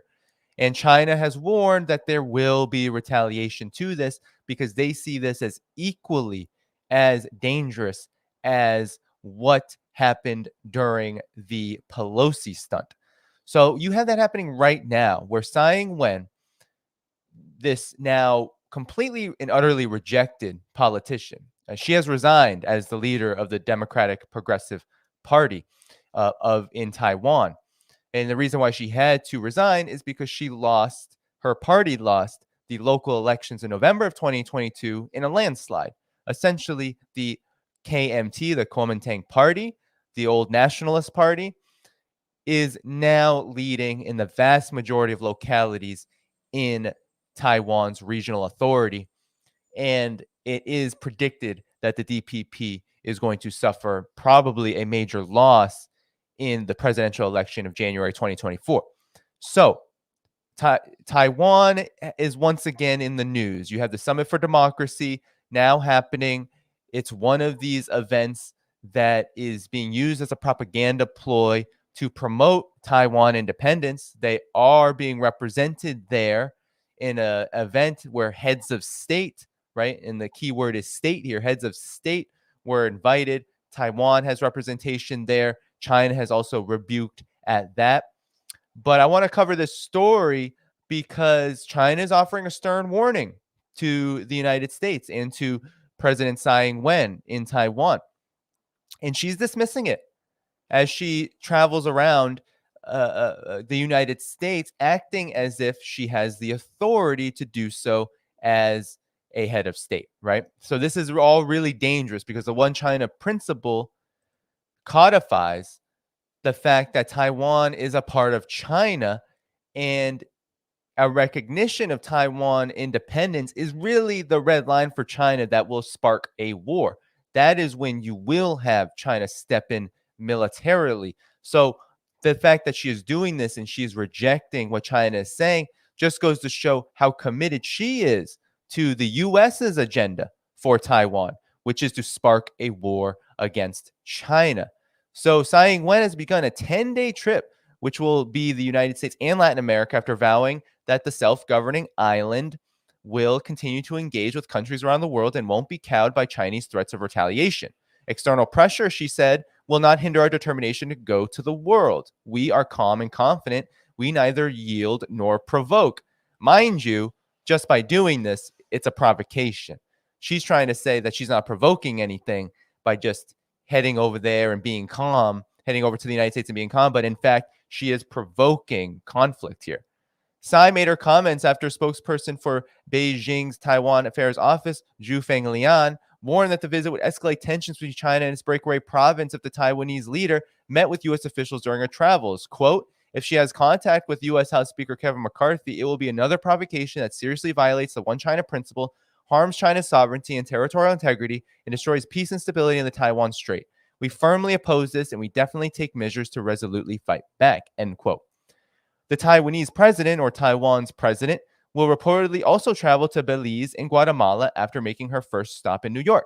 She's then expected to stop in Los Angeles before returning to Taiwan. Government officials in Taipei told the Financial Times earlier this month that Tsai will meet with McCarthy, the top Republican and the third-ranking person in the U.S. government, while she's in California.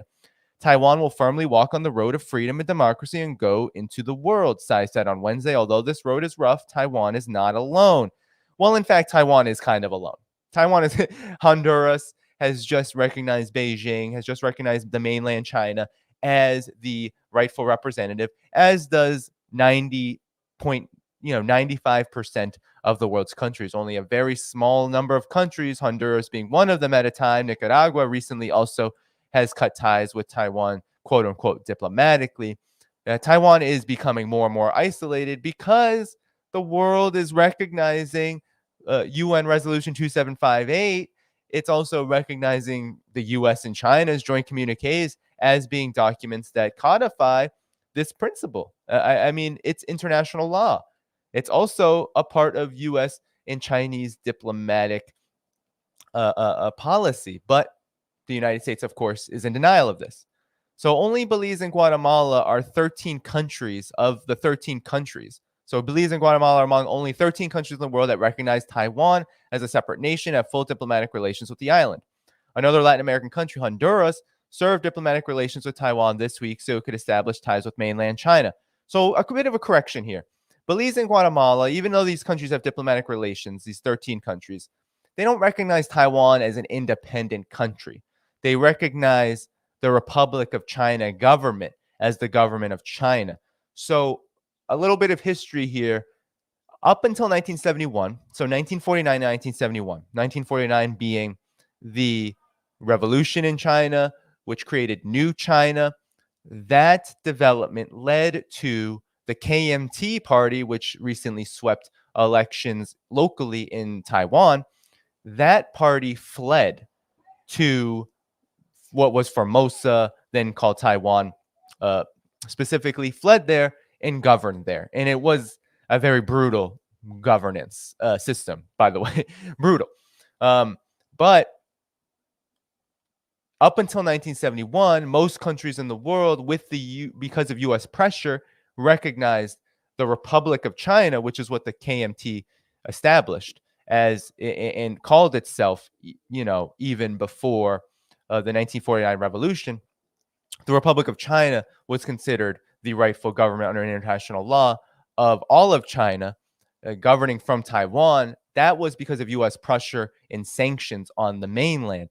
So that is a little bit of history that I think might get a little lost in the way this is framed. So even these countries are not necessarily saying it's an independent country, because there has been absolutely no referendum in Taiwan that would make such a thing official, right? So no one recognizes Taiwan as an independent country, just to clarify. Another Latin America, so Honduras severed diplomatic relations with Taiwan this week so it could establish ties with the mainland. Relations between Beijing and Taipei have deteriorated since last August, when McCarthy's predecessor, U.S. Speaker of the House Nancy Pelosi, made a visit to Taiwan in defiance of warnings from Chinese officials, and China responded by launching unprecedented military drills in the Taiwan Strait and cutting off defense ties with the United States. So Tsai Ing-wen is in the United States. She may meet with Kevin McCarthy. She has been met with protests. Hundreds. There were hundreds of people outside of where she is staying right now in New York City, protesting, saying, no, we are for one China. A lot of Chinese Americans in particular. So this is a hot button issue, and these escalations are pretty massive because it is coupled with the Summit for Democracy. And it's also coupled on top of, it goes in connection to what's actually happening in the world as the world moves away from the U.S. orbit, especially in terms of dollar dominance, especially in terms of diplomatic legitimacy and political legitimacy. Much of the world is saying the United States is not really where we want to go. We don't want to be under that umbrella, because all it does is cause suffering and chaos and crisis and catastrophe. And we're going to move more toward China. So this is really a retaliation, right? And the United States is trying to really get a kind of high ground politically and diplomatically here over China, and really raise the tensions and the stakes to the point of near war. I mean, this is what this kind of provocation could portend. It really could, especially since this is all building a foundation for what China says is its red line. It will forcefully reunify Taiwan with the mainland should the United States spark an independence referendum. That's the only condition where such a thing would happen. And the United States, by doing this, is pushing that. But earlier in the week, this isn't just China being provoked by the United States in this case. China is making its own kind of moves. And I want to show you what kind of moves these are, because you all know that China has been making incredible diplomatic gains in so many areas, whether it's brokering the Saudi-Iran peace agreement, whether it's by becoming the obvious and most influential possible broker in any kind of peace in Ukraine through a month of February, where it released a peace proposal, a global security initiative document, and had the historic meeting between Xi Jinping and Vladimir Putin, confirming that Vladimir Putin also considers Xi Jinping and China a serious diplomatic player that will play a role in whatever peace can be achieved, if it can be achieved, in Ukraine. But also with Taiwan, there was a big development. You had the former president in Taiwan's regional authority visit China, and this is what he had to say. We are all Chinese. He is a leading party member of the KMT, and he was the president in Taiwan's regional government from 2008 to 2016. That's former president Ma Ying-jeou. So he was visiting China on what was in a historic trip, because this has not happened in the history of New China. So since 1949, you have not had the president of a regional authority government in Taiwan visit the mainland and take a tour. this was a statement after the victorious local elections for the KMT that they indeed affirm the one China principle, and China is ready to embrace that. So China is getting ready for the headwinds that are likely to come very soon, which is that Taiwan's regional government will change character. The KMT will likely come to power, and China is preparing for that, and it is ready to solidify the one China principle. And this, indeed, is much more powerful, much more influential, much more significant than anything the United States can do here. The United States meeting with Tsai Ing-wen is a provocation, is dangerous, but the United States is not in a position, especially with the Ukraine quagmire happening as we speak, is not in a position to try to thrust upon Taiwan Island the independence referendum, which Tsai Ing-wen and forces in the DPP are very much indeed keen on. They want such a thing. They are very much invested in this independence narrative and are willing to flirt with it. Whether they're ready for the consequences of that is a much different story. So we have this historic visit from the former Taiwan president of the regional authority, Mr. Ma Ying-jeou, and he toured many Chinese cities with the message that we are all Chinese, meaning that Taiwan is part of China and the people who live in Taiwan are Chinese. And so people on both sides of the Taiwan Strait are ethnically Chinese and share the same ancestors, said former President Ma Ying-jeou of Taiwan on Tuesday, March 28th, at the start of a historic visit to China that Taiwan's ruling party has criticized. Ma, in office from 2008 to 2016, is the first former or current Taiwan president to visit China since the defeated Republic of China government fled to Taiwan in 1949 at the end of a civil war with the Communist Party. He is visiting amid heightened tensions as Beijing uses political and military means to try to pressure democratically governed Taiwan into accepting Chinese sovereignty. So that's propaganda. China is not pressuring anything. This is law. This is international law. This is recognized. It's not China pressuring Taiwan. It's the fact that China is affirming what already exists, which is the one China principle. And it not only exists, but it is law. UN Resolution 2758 is law. The US-China joint communiques are law when it comes to those two countries in the sense that they are agreements. They're agreements that were ratified, that were signed and recognized. Of course, Taiwan Relations Act that the United States passed in conjunction with it kind of undoes a lot of the US's actual accountability to the one China principle. But nonetheless, this has been part of how the United States has talked about China and Taiwan for a long time, since the 1970s when Nixon and Kissinger helped broker the first communique. So Taiwan's ruling Democratic Progressive Party has questioned why he is visiting just after China took away another diplomatic ally, Honduras, on Sunday, leaving the island with official ties with only 13 countries. So again, China took away. China didn't take away anything. Honduras made a sovereign choice. And this is a choice that makes a lot of sense, given that Honduras wants to get on the Belt and Road. Honduras wants trade relations with China. And Honduras is not actually sacrificing if it has trade relations with Taiwan, because Taiwan, again, is not diplomatically recognized internationally as an independent nation. Again, it's important to note that none of these articles in the media, this is Channel News Asia, acknowledge the fact that these countries, these 13 left after Honduras stopped, that these countries do not recognize Taiwan as a nation. They don't. They recognize the Republic of China, which is supposedly the legitimate governing authority according to the Republic of China government in Taiwan. So it's a really big distinction that has to be repeated over and over again, because the propaganda will never tell you that, the Western propaganda.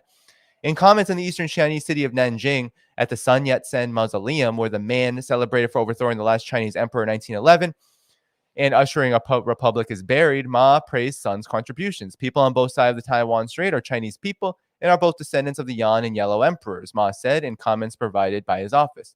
Ma used wording in Chinese meaning people of Chinese ethnicity rather than referring to their nationality. Descendants of the Yan and Yellow emperors is an expression referring to a common ancestor for the Chinese people. most Taiwanese no longer identify as Chinese, according to polls, which are very skewed because there are other polls that show that indeed most people on the island of Taiwan, 80+% of them, affirm the status quo. So there's a bit of a contradiction there, right? And it's likely a contradiction in how these polls are conducted. But nonetheless, give it a shot, US. Try your best. See if the people who live in Taiwan are going to support a war for independence. I don't think so. Sun is officially still considered the father of the Republic of China, which remains Taiwan's official name. So again, propaganda. That's the constitution in Taiwan, is the Republic of China. That's what the regional government is called. That's a reflection of this longstanding history of the Republic of China, considering itself the governing body of all of China, not Taiwan independence. This is so important to remember. Sun is lauded by the Communist Party for the overthrow of the Qing dynasty, but the government in Beijing and Taipei do not recognize each other. Ma's visit is part of an outreach by Taiwan's main opposition party, the Kuomintang, to China in hopes of reducing tensions. The KMT traditionally favors close relations with China, but strongly denies being pro-Beijing. Taiwan President Tsai Ing-wen has repeatedly offered talks with China, but has been rejected as China considers her a separatist. She says only Taiwan's people can decide their future. Ma, a senior KMT member, said he hoped for peace. We sincerely hope that the two sides will work together to pursue peace, avoid war, and strive to revitalize China, he said again, using an expression that refers to the Chinese people as an ethnicity rather than a nationality. This is an unavoidable responsibility of Chinese people on both sides of the strait, and we must work hard. Ma is not scheduled to meet with any senior Chinese leaders on the trip. He and President Xi Jinping met in Singapore in 2015. So they do have a relationship. They've never met in the mainland China, however. So essentially, he says, we're working for peace. We need to revitalize China together, affirming the one China principle. And of course, this had Tsai Ing-wen mad because this has come in the lead up to this visit. So China has made a statement saying, yeah, we're going to work with anybody who affirms the principles of one China. We are not going to stand with or stand for what Tsai Ing-wen stands for. And yeah, Tsai Ing-wen and Xi Jinping have not talked. And the reason they don't talk is because Tsai Ing-wen has shown through multiple incursions and violations of the one China principle that she's not a serious actor. Tsai Ing-wen is what Zelensky is to Ukraine. Tsai Ing-wen is what Zelensky is to Ukraine. Tsai Ing-wen is the same kind of leader. What has Tsai Ing-wen done since she's been in office? Open arms to the United States with not just weapons, because that's been a long-standing trend of sending weapons to the island, but it's been massively escalated since 2016. But it's not just the arms, which Tsai Ing-wen has embraced and has said, let's militarize the island even further. But it's also even allowing the United States to quadruple its troop presence, to continue to have a really strong political influence on the island. Tsai Ing-wen is indeed a traitor to the Chinese people. That's what she is, just like Zelensky is a traitor to Ukraine. Zelensky has sold Ukraine off, and that's what Tsai Ing-wen is doing. So they're not serious leaders. And not only this, but Tsai Ing-wen is not a leader of a state or a country, unlike Zelensky, which, you know, a lot of people have arguments about how they came about in the fall of the Soviet Union. So indeed, there's still contention about Ukraine's national status despite its international recognition. But Taiwan, it's even further problematic in the sense that it is not considered internationally recognized as a official state. And so she is acting like Zelensky, but violating international law nonetheless. It's not just some indirect neocolonial relationship. She is going against international law. So why would Xi Jinping, why would the mainland government entertain that? Because she's never shown, just like Zelensky never shows any real true overtures for peace. She's never shown it. She has not been willing to affirm the one China principle. She has not. And that's a big problem for China. That's a big problem for the People's Republic of China, because that's really a declaration of war, and China wants no part of that, which is why everything it has done up until this point has been peaceful. Everything it has done up until this point with regard to this question of Taiwan has been peaceful. So this is a massive escalation. Her touring around the United States, China has been ready to respond, and is responding already with this move to invite the KMTs, one of the KMT's most prominent leaders, former president of 8 years, to the mainland, and to demonstrate that the One China principle actually has a lot of momentum. I mean, Honduras is now recognizing mainland China, the People's Republic of China, as the rightful government of China. This is a trend. There's only 13 countries left recognizing the Republic of China. So there really isn't global momentum for separatism. And Tsai Ing-wen is a separatist. And that's why she's losing influence. She's losing credibility, because separatism is not just a political move. Separatism is economic suicide. Mind you, Taiwan and China have robust economic relations. Taiwan has a massive semiconductor industry. China has all the other high-tech goods needed to help that semiconductor industry flourish. And China is also gaining ground in the semiconductor industry because of how the United States is waging economic war against it. So it's economic suicide. Both your biggest economic partner and your biggest economic competitor, really, to side with the United States, offering you nothing, by the way. The United States is offering nothing. Just like Ukraine is getting nothing but chaos and destruction and war, Taiwan isn't getting anything but weapons upon weapons upon weapons, which will never be used. Many of them are just going to age and never be used, because a hot war with China would immediately go nuclear, and a lot of these weapons would likely never reach any kind of battlefield by air or by sea where such a war would happen. China showed during Pelosi's visit that it can immediately place an economic stranglehold on Taiwan. And if you think that public opinion on Taiwan on Taiwan Island on the Strait was already unfavorable to a war, because it's not favorable to a war. But if you already thought that, well, just wait until there is an economic blockade facilitated by the People's Liberation Army and their Navy. That will happen. That will happen. That is a guarantee. They showed it. There were 5 to 6 points immediately after Pelosi's visit where they ran live fire drills and they essentially surrounded Taiwan. And it was a message saying, well, if we did this in real time, not just a test, not just an exercise, but if we did this in real time, your economy would immediately collapse because nothing is getting through the blockade.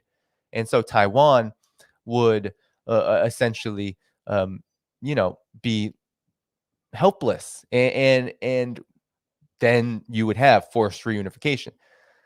So the United States has really backed itself into a corner here, because the United States believes that Taiwan is the best and biggest flashpoint. It's the unsinkable aircraft carrier, as Japan used to call it during colonization. It believes that Taiwan is this for its overall agenda toward China, which is to try to isolate and contain it and ultimately overthrow China, because China is doing what the United States absolutely abhors. It is de-dollarizing. It is, as Michael Hudson said, keeping finance and keeping the commanding heights of the economy in public hands and government hands.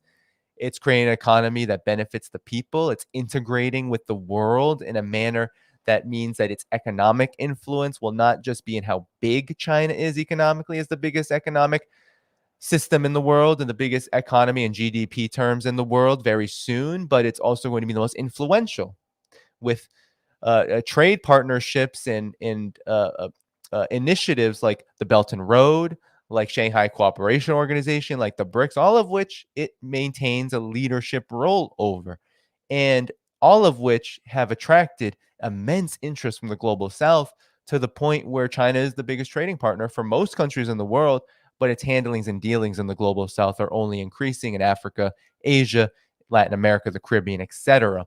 And it doesn't matter who governs these countries, because all of them are saying, oh, yeah, we can use that. We can use those roads. We can use those bridges. We can use those trains. We could use all of what can be offered, that infrastructure around high tech, around telecommunications. We can use all of that.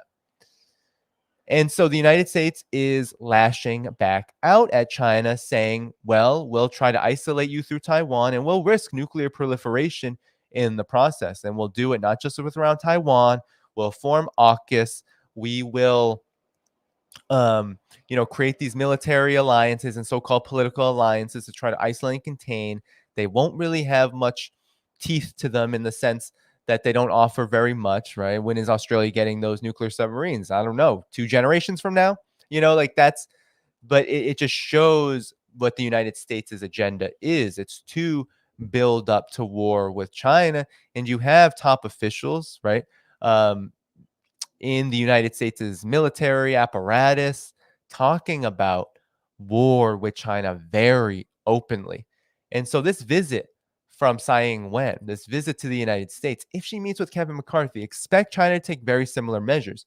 Relations between the U.S. and China will deteriorate. There will likely be communication channels severed even further. There will be military exercises. They've actually been happening as we speak. They've been happening for days along the Taiwan Strait and in the East China Sea, because China is saying we can do things. They're not being covered, but China is saying, well, we can do things militarily. We will be prepared. So it's a dangerous escalation, but what it all speaks to is that Taiwan is really where the U.S. is going to die. I mean, that's where it's seeking to bury itself. Ukraine was a huge project of digging further this massive global graveyard for U.S. hegemony, and Taiwan will be the finishing touches, because there is really no other option but nuclear around this question, nuclear war. It's very unclear if large sections of capital will want such a war. But it's also very clear that the trend that has occurred, the trend that this Taiwan situation really reflects, this trend of China's leadership in a multipolar world, that trend is not stopping. It's accelerating.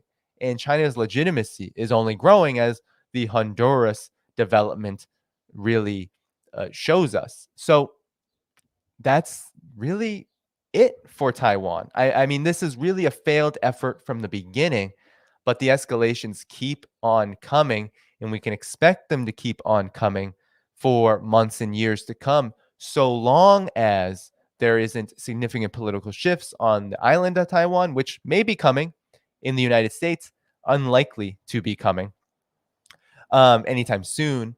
And China will just continue to go about its business and continue to adhere to one China, promote one China, and respond in kind. And retaliation is coming. We'll see how extreme that retaliation will be. But China takes kind of it follows kind of how Russia behaves, right? Russia didn't do anything for 8 years around the question of Ukraine.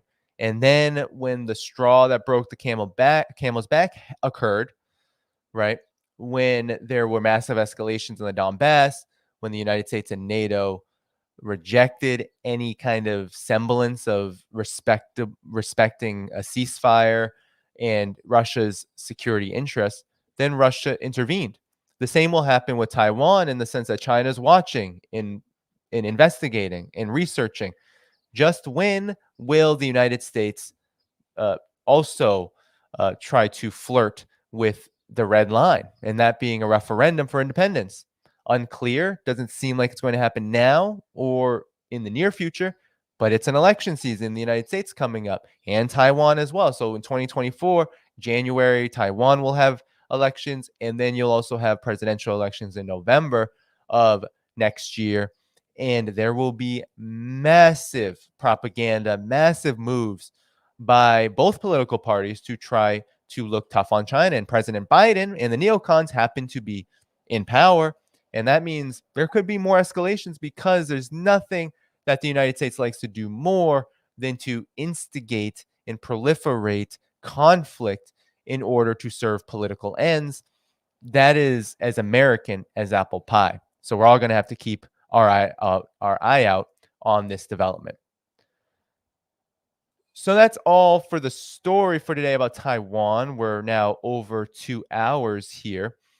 But as I said before, everyone, do go into links in the description and support this channel, Patreon, Substack. You can hit the join button on YouTube And lastly, though, I want to pull up something. I may have Carlos Martinez and Ben Norton on Saturday. I really have to see if that's possible Saturday afternoon. So that's the announcement. But to begin April. But I want to share with you an event. It's in the description of this video, and I'm putting it in the chat. I want you all to register for this event. Friends of Socialist China is holding a counter summit for democracy, and it's going to be great. So let me pull it up really quickly here. So there's a counter summit for democracy, April 2nd at 11 a.m. Eastern time, 8 a.m. Pacific, 4 p.m. British time, I believe that is, London time. So, there's a description of the event. I won't read the whole thing. But it's about the escalating new Cold War. The U.S. ruling elite is consolidating a military, economic, and political bloc on the basis of its narrow interests to build popular support for its rising hostility toward China, Russia, Iran, Cuba, the DPRK, Nicaragua, Venezuela, Eritrea, Zimbabwe, and other countries in the crosshairs of imperialism. And so we're coinciding Biden Summit for Democracy happening right now with confirmed speakers who I think you will find of great interest. So definitely register for this event in the link in the description. So you have Vijay Prasad, the Tricontinental Institute, who's been a guest on this show. Saeed Mohammed Marandi, a very good analyst and professor out of the University of Tehran. He's been on many programs. I hope to have him on mine soon. Luna Oy, who's been on this program, who is a blogger from Vietnam. Victor Gao, who is an amazing speaker, very entertaining, but also very politically important. He was actually Deng Xiaoping's translator, and he's a chair and professor over at Soochow University. Margaret Kimberly, friend of the show, a Black Agenda Report, Low Key, who's a British rapper and a journalist at Minch Press News, also been on this show. Carlos Ron, who is a vice minister in Venezuela and the president of the Simon Bolivar Institute. We have Ben Norton of the Geopolitical Economy Report, Powell Wargan of the Progressive International, Ju Hyun Park, who is of No Dut Doll, who's been on this show a couple of times. That organization has been on this show a couple of times. And Kala Walsh, who's a young activist from the National Network on Cuba, the co-chair of it. She's also very dedicated, very just, inspiring in terms of her commitment to the peace movement. So you want to check that out, okay? Check that out in the link in the description. All right? Register, watch. And be sure to be sure to support. So thanks so much for all the super chats, everyone. I see Valley here. I saw you out in I believe you were on the Duran stream, correct? Let me know if you want to be a moderator too, if you like to moderate. I've seen you here multiple times now, quite frequently. I appreciate it. Appreciate your support. Thank you for the super sticker. Yeah, so let's see. All right, let's see. Let me just give some shout outs and then I'll head out of here. Somebody's saying, please, Danny, more Pepe Escobar. I'm trying. I am trying to work it out, Pepe. This guy is all over. He's in Russia. He's everywhere. Thank you for reminding me to reach back out because I want Pepe in April. We'll make it work in April. I promise you. It's just he's a busy guy. There will be Pepe Escobar on this show. So thank you for reminding me in the chat. Let me it's a perfect time to talk to Pepe Escobar too, with all that's been going on. Let me see. Who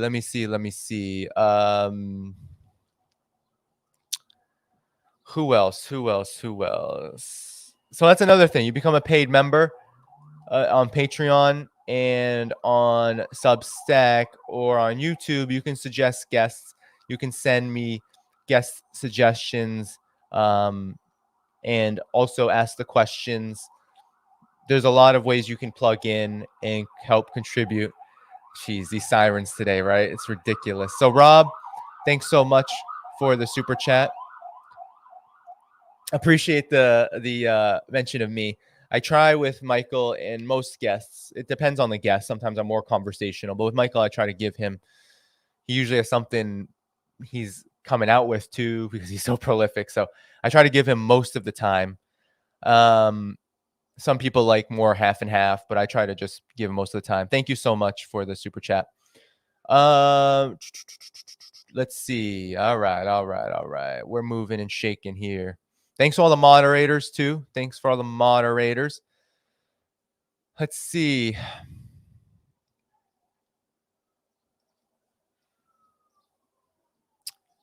Thanks to all the moderators answering people's questions. Really great stuff there. I know there's more. I feel like there was a pretty big amount in the beginning. We're at 2 hours and 15 minutes, guys. All right, we got super stick from David. Thanks so much, David, for coming back to the program. Love to see the regular folks here. Love the new folks who come onto this channel, but love to see the regular folks here. Ralph, thanks so much for that super chat without the chat.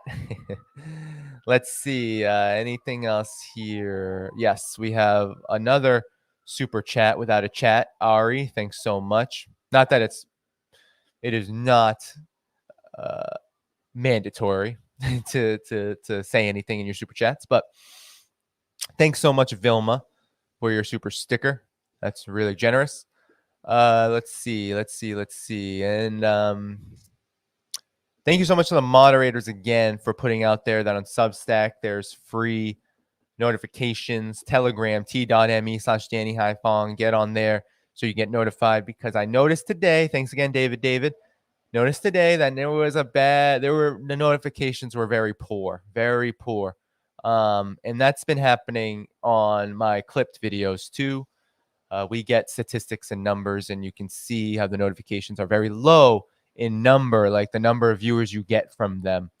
I have almost, maybe today it'll end up being 49.1 thousand subscribers.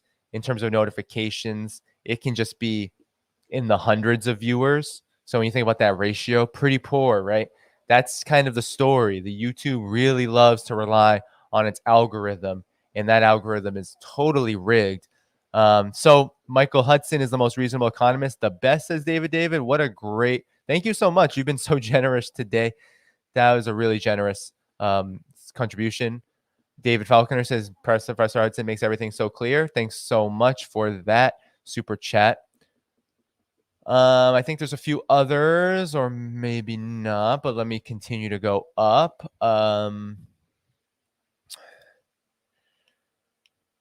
So again, Saturday, save the date. I'm going to try to work that out with Carlos Martinez and Ben Norton to have a stream here to promote our Summit for Democracy, Summer Counter Summit for Democracy event again, and to talk about the latest developments. You know, there's so many things to talk about when it comes to China and the changing world order, this multipolar world.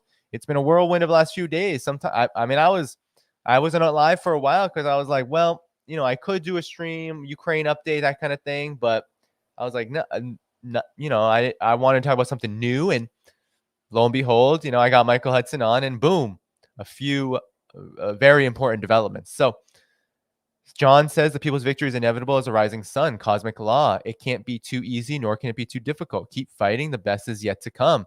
Thanks, John, for that inspiration and that super chat. That's great. Indeed, I do believe it is both difficult and very easy because of the conditions that we face. Thanks so much, Ophelia. Thanks both for all that you do. You say hit the like. Thanks so much. Yes, continue to hit that like button, guys, because we have 791 likes now, but we were lagging behind for most of the stream. That's quite typical. But, you know, the earlier we get those likes in, the better. The earlier we get them in, the better. So I think that's all for the super chats. So earlier we do it, the better YouTube kind of quote unquote rewards this. All right. So let's see. Yeah, I'm on. So some people say it's cool I'm on early. I'll be on later. Most times, but maybe the next 2 will be in the afternoon just because of other people's schedules. Thanks everyone. Thank you for the good questions. It's always really difficult, honestly. This is not a complaint. this is just a reality with someone as prolific as Michael Hudson. There's so much to cover, so little time, and he has so much to say on so many things that it is one of the more difficult preparations. And I tend to not prepare. This is a little secret of mine. I tend to not prepare too heavily or in depth because I like the organic conversation that can come up out of our work. So, I think I already said that with Valley. All right, guys. Oh, well, look at this. Have you listened to Loki's No to NATO speech? I have not. I've listened to Richard Medhurst, but I have not. I want anything you have to say about it. I do want Loki back on the show soon. I want to reach out to him actually. So you just reminded me. Anything I should know? Generally, he's very solid on all things foreign policy. Most things. I mean, he is a big inspiration of mine. Certainly, he was one of the first politically inclined rappers that I found like a decade or so ago. He's been around for a while. Also a very nice guy. Like Loki is a very, very cool, very nice guy. From the one time I had him on this program early before people started coming to my streams. Very nice guy. Very nice guy. So Vilma, thanks so much for that super sticker as well. Big speech about China. I wonder what he said. I'm always wondering what people say about China, but I remember when he was on my show, he gave a huge history lesson and much about solidarity. It was very interesting and I really liked it. So I do want to have him back on. He's very smart. I mean, he's been I think he was educated at School of African Oriental Studies. So thank you so much, everyone. Anyway, you all joggle my mind for Pepe and Loki. I got to get on that. Brian Berletic also will be back on the show April 9th, I believe. That's a Sunday. So he comes on monthly. So get ready for that. Pepe, hopefully, Loki. These are great ideas for the coming month. I've been enjoying my conversations with Scott Ritter, so he might be on again next month if he has availability because he's fun to talk to. Honestly, that's like, I mean, not to say that he doesn't have just an immense amount of knowledge and analysis that's so valuable on these issues, but he's also just a really fun guy to talk to. So he'll be on, and then maybe this Saturday, Carlos and Ben Norton, which will be very interesting. But all that said, everyone, I've kept myself here long enough. I need to eat, take care of matters. April 17th, supposedly I have jury duty. Pray for me that I don't have to complete it. And I don't have to take like a massive time off. So with all that said, everyone, I heard someone that said Breakthrough News. Yeah, check out Breakthrough News if you're here. Hopefully to get Rania on this show and Eugene hopefully soon. Have a fabulous weekend. As Valley said, take care, everyone. Thank you for supporting this program. Hit that like button, hit that subscribe button, support the program. The links in the description, Patreon, Substack, join our YouTube membership community. Thanks so much. Take care. Peace out.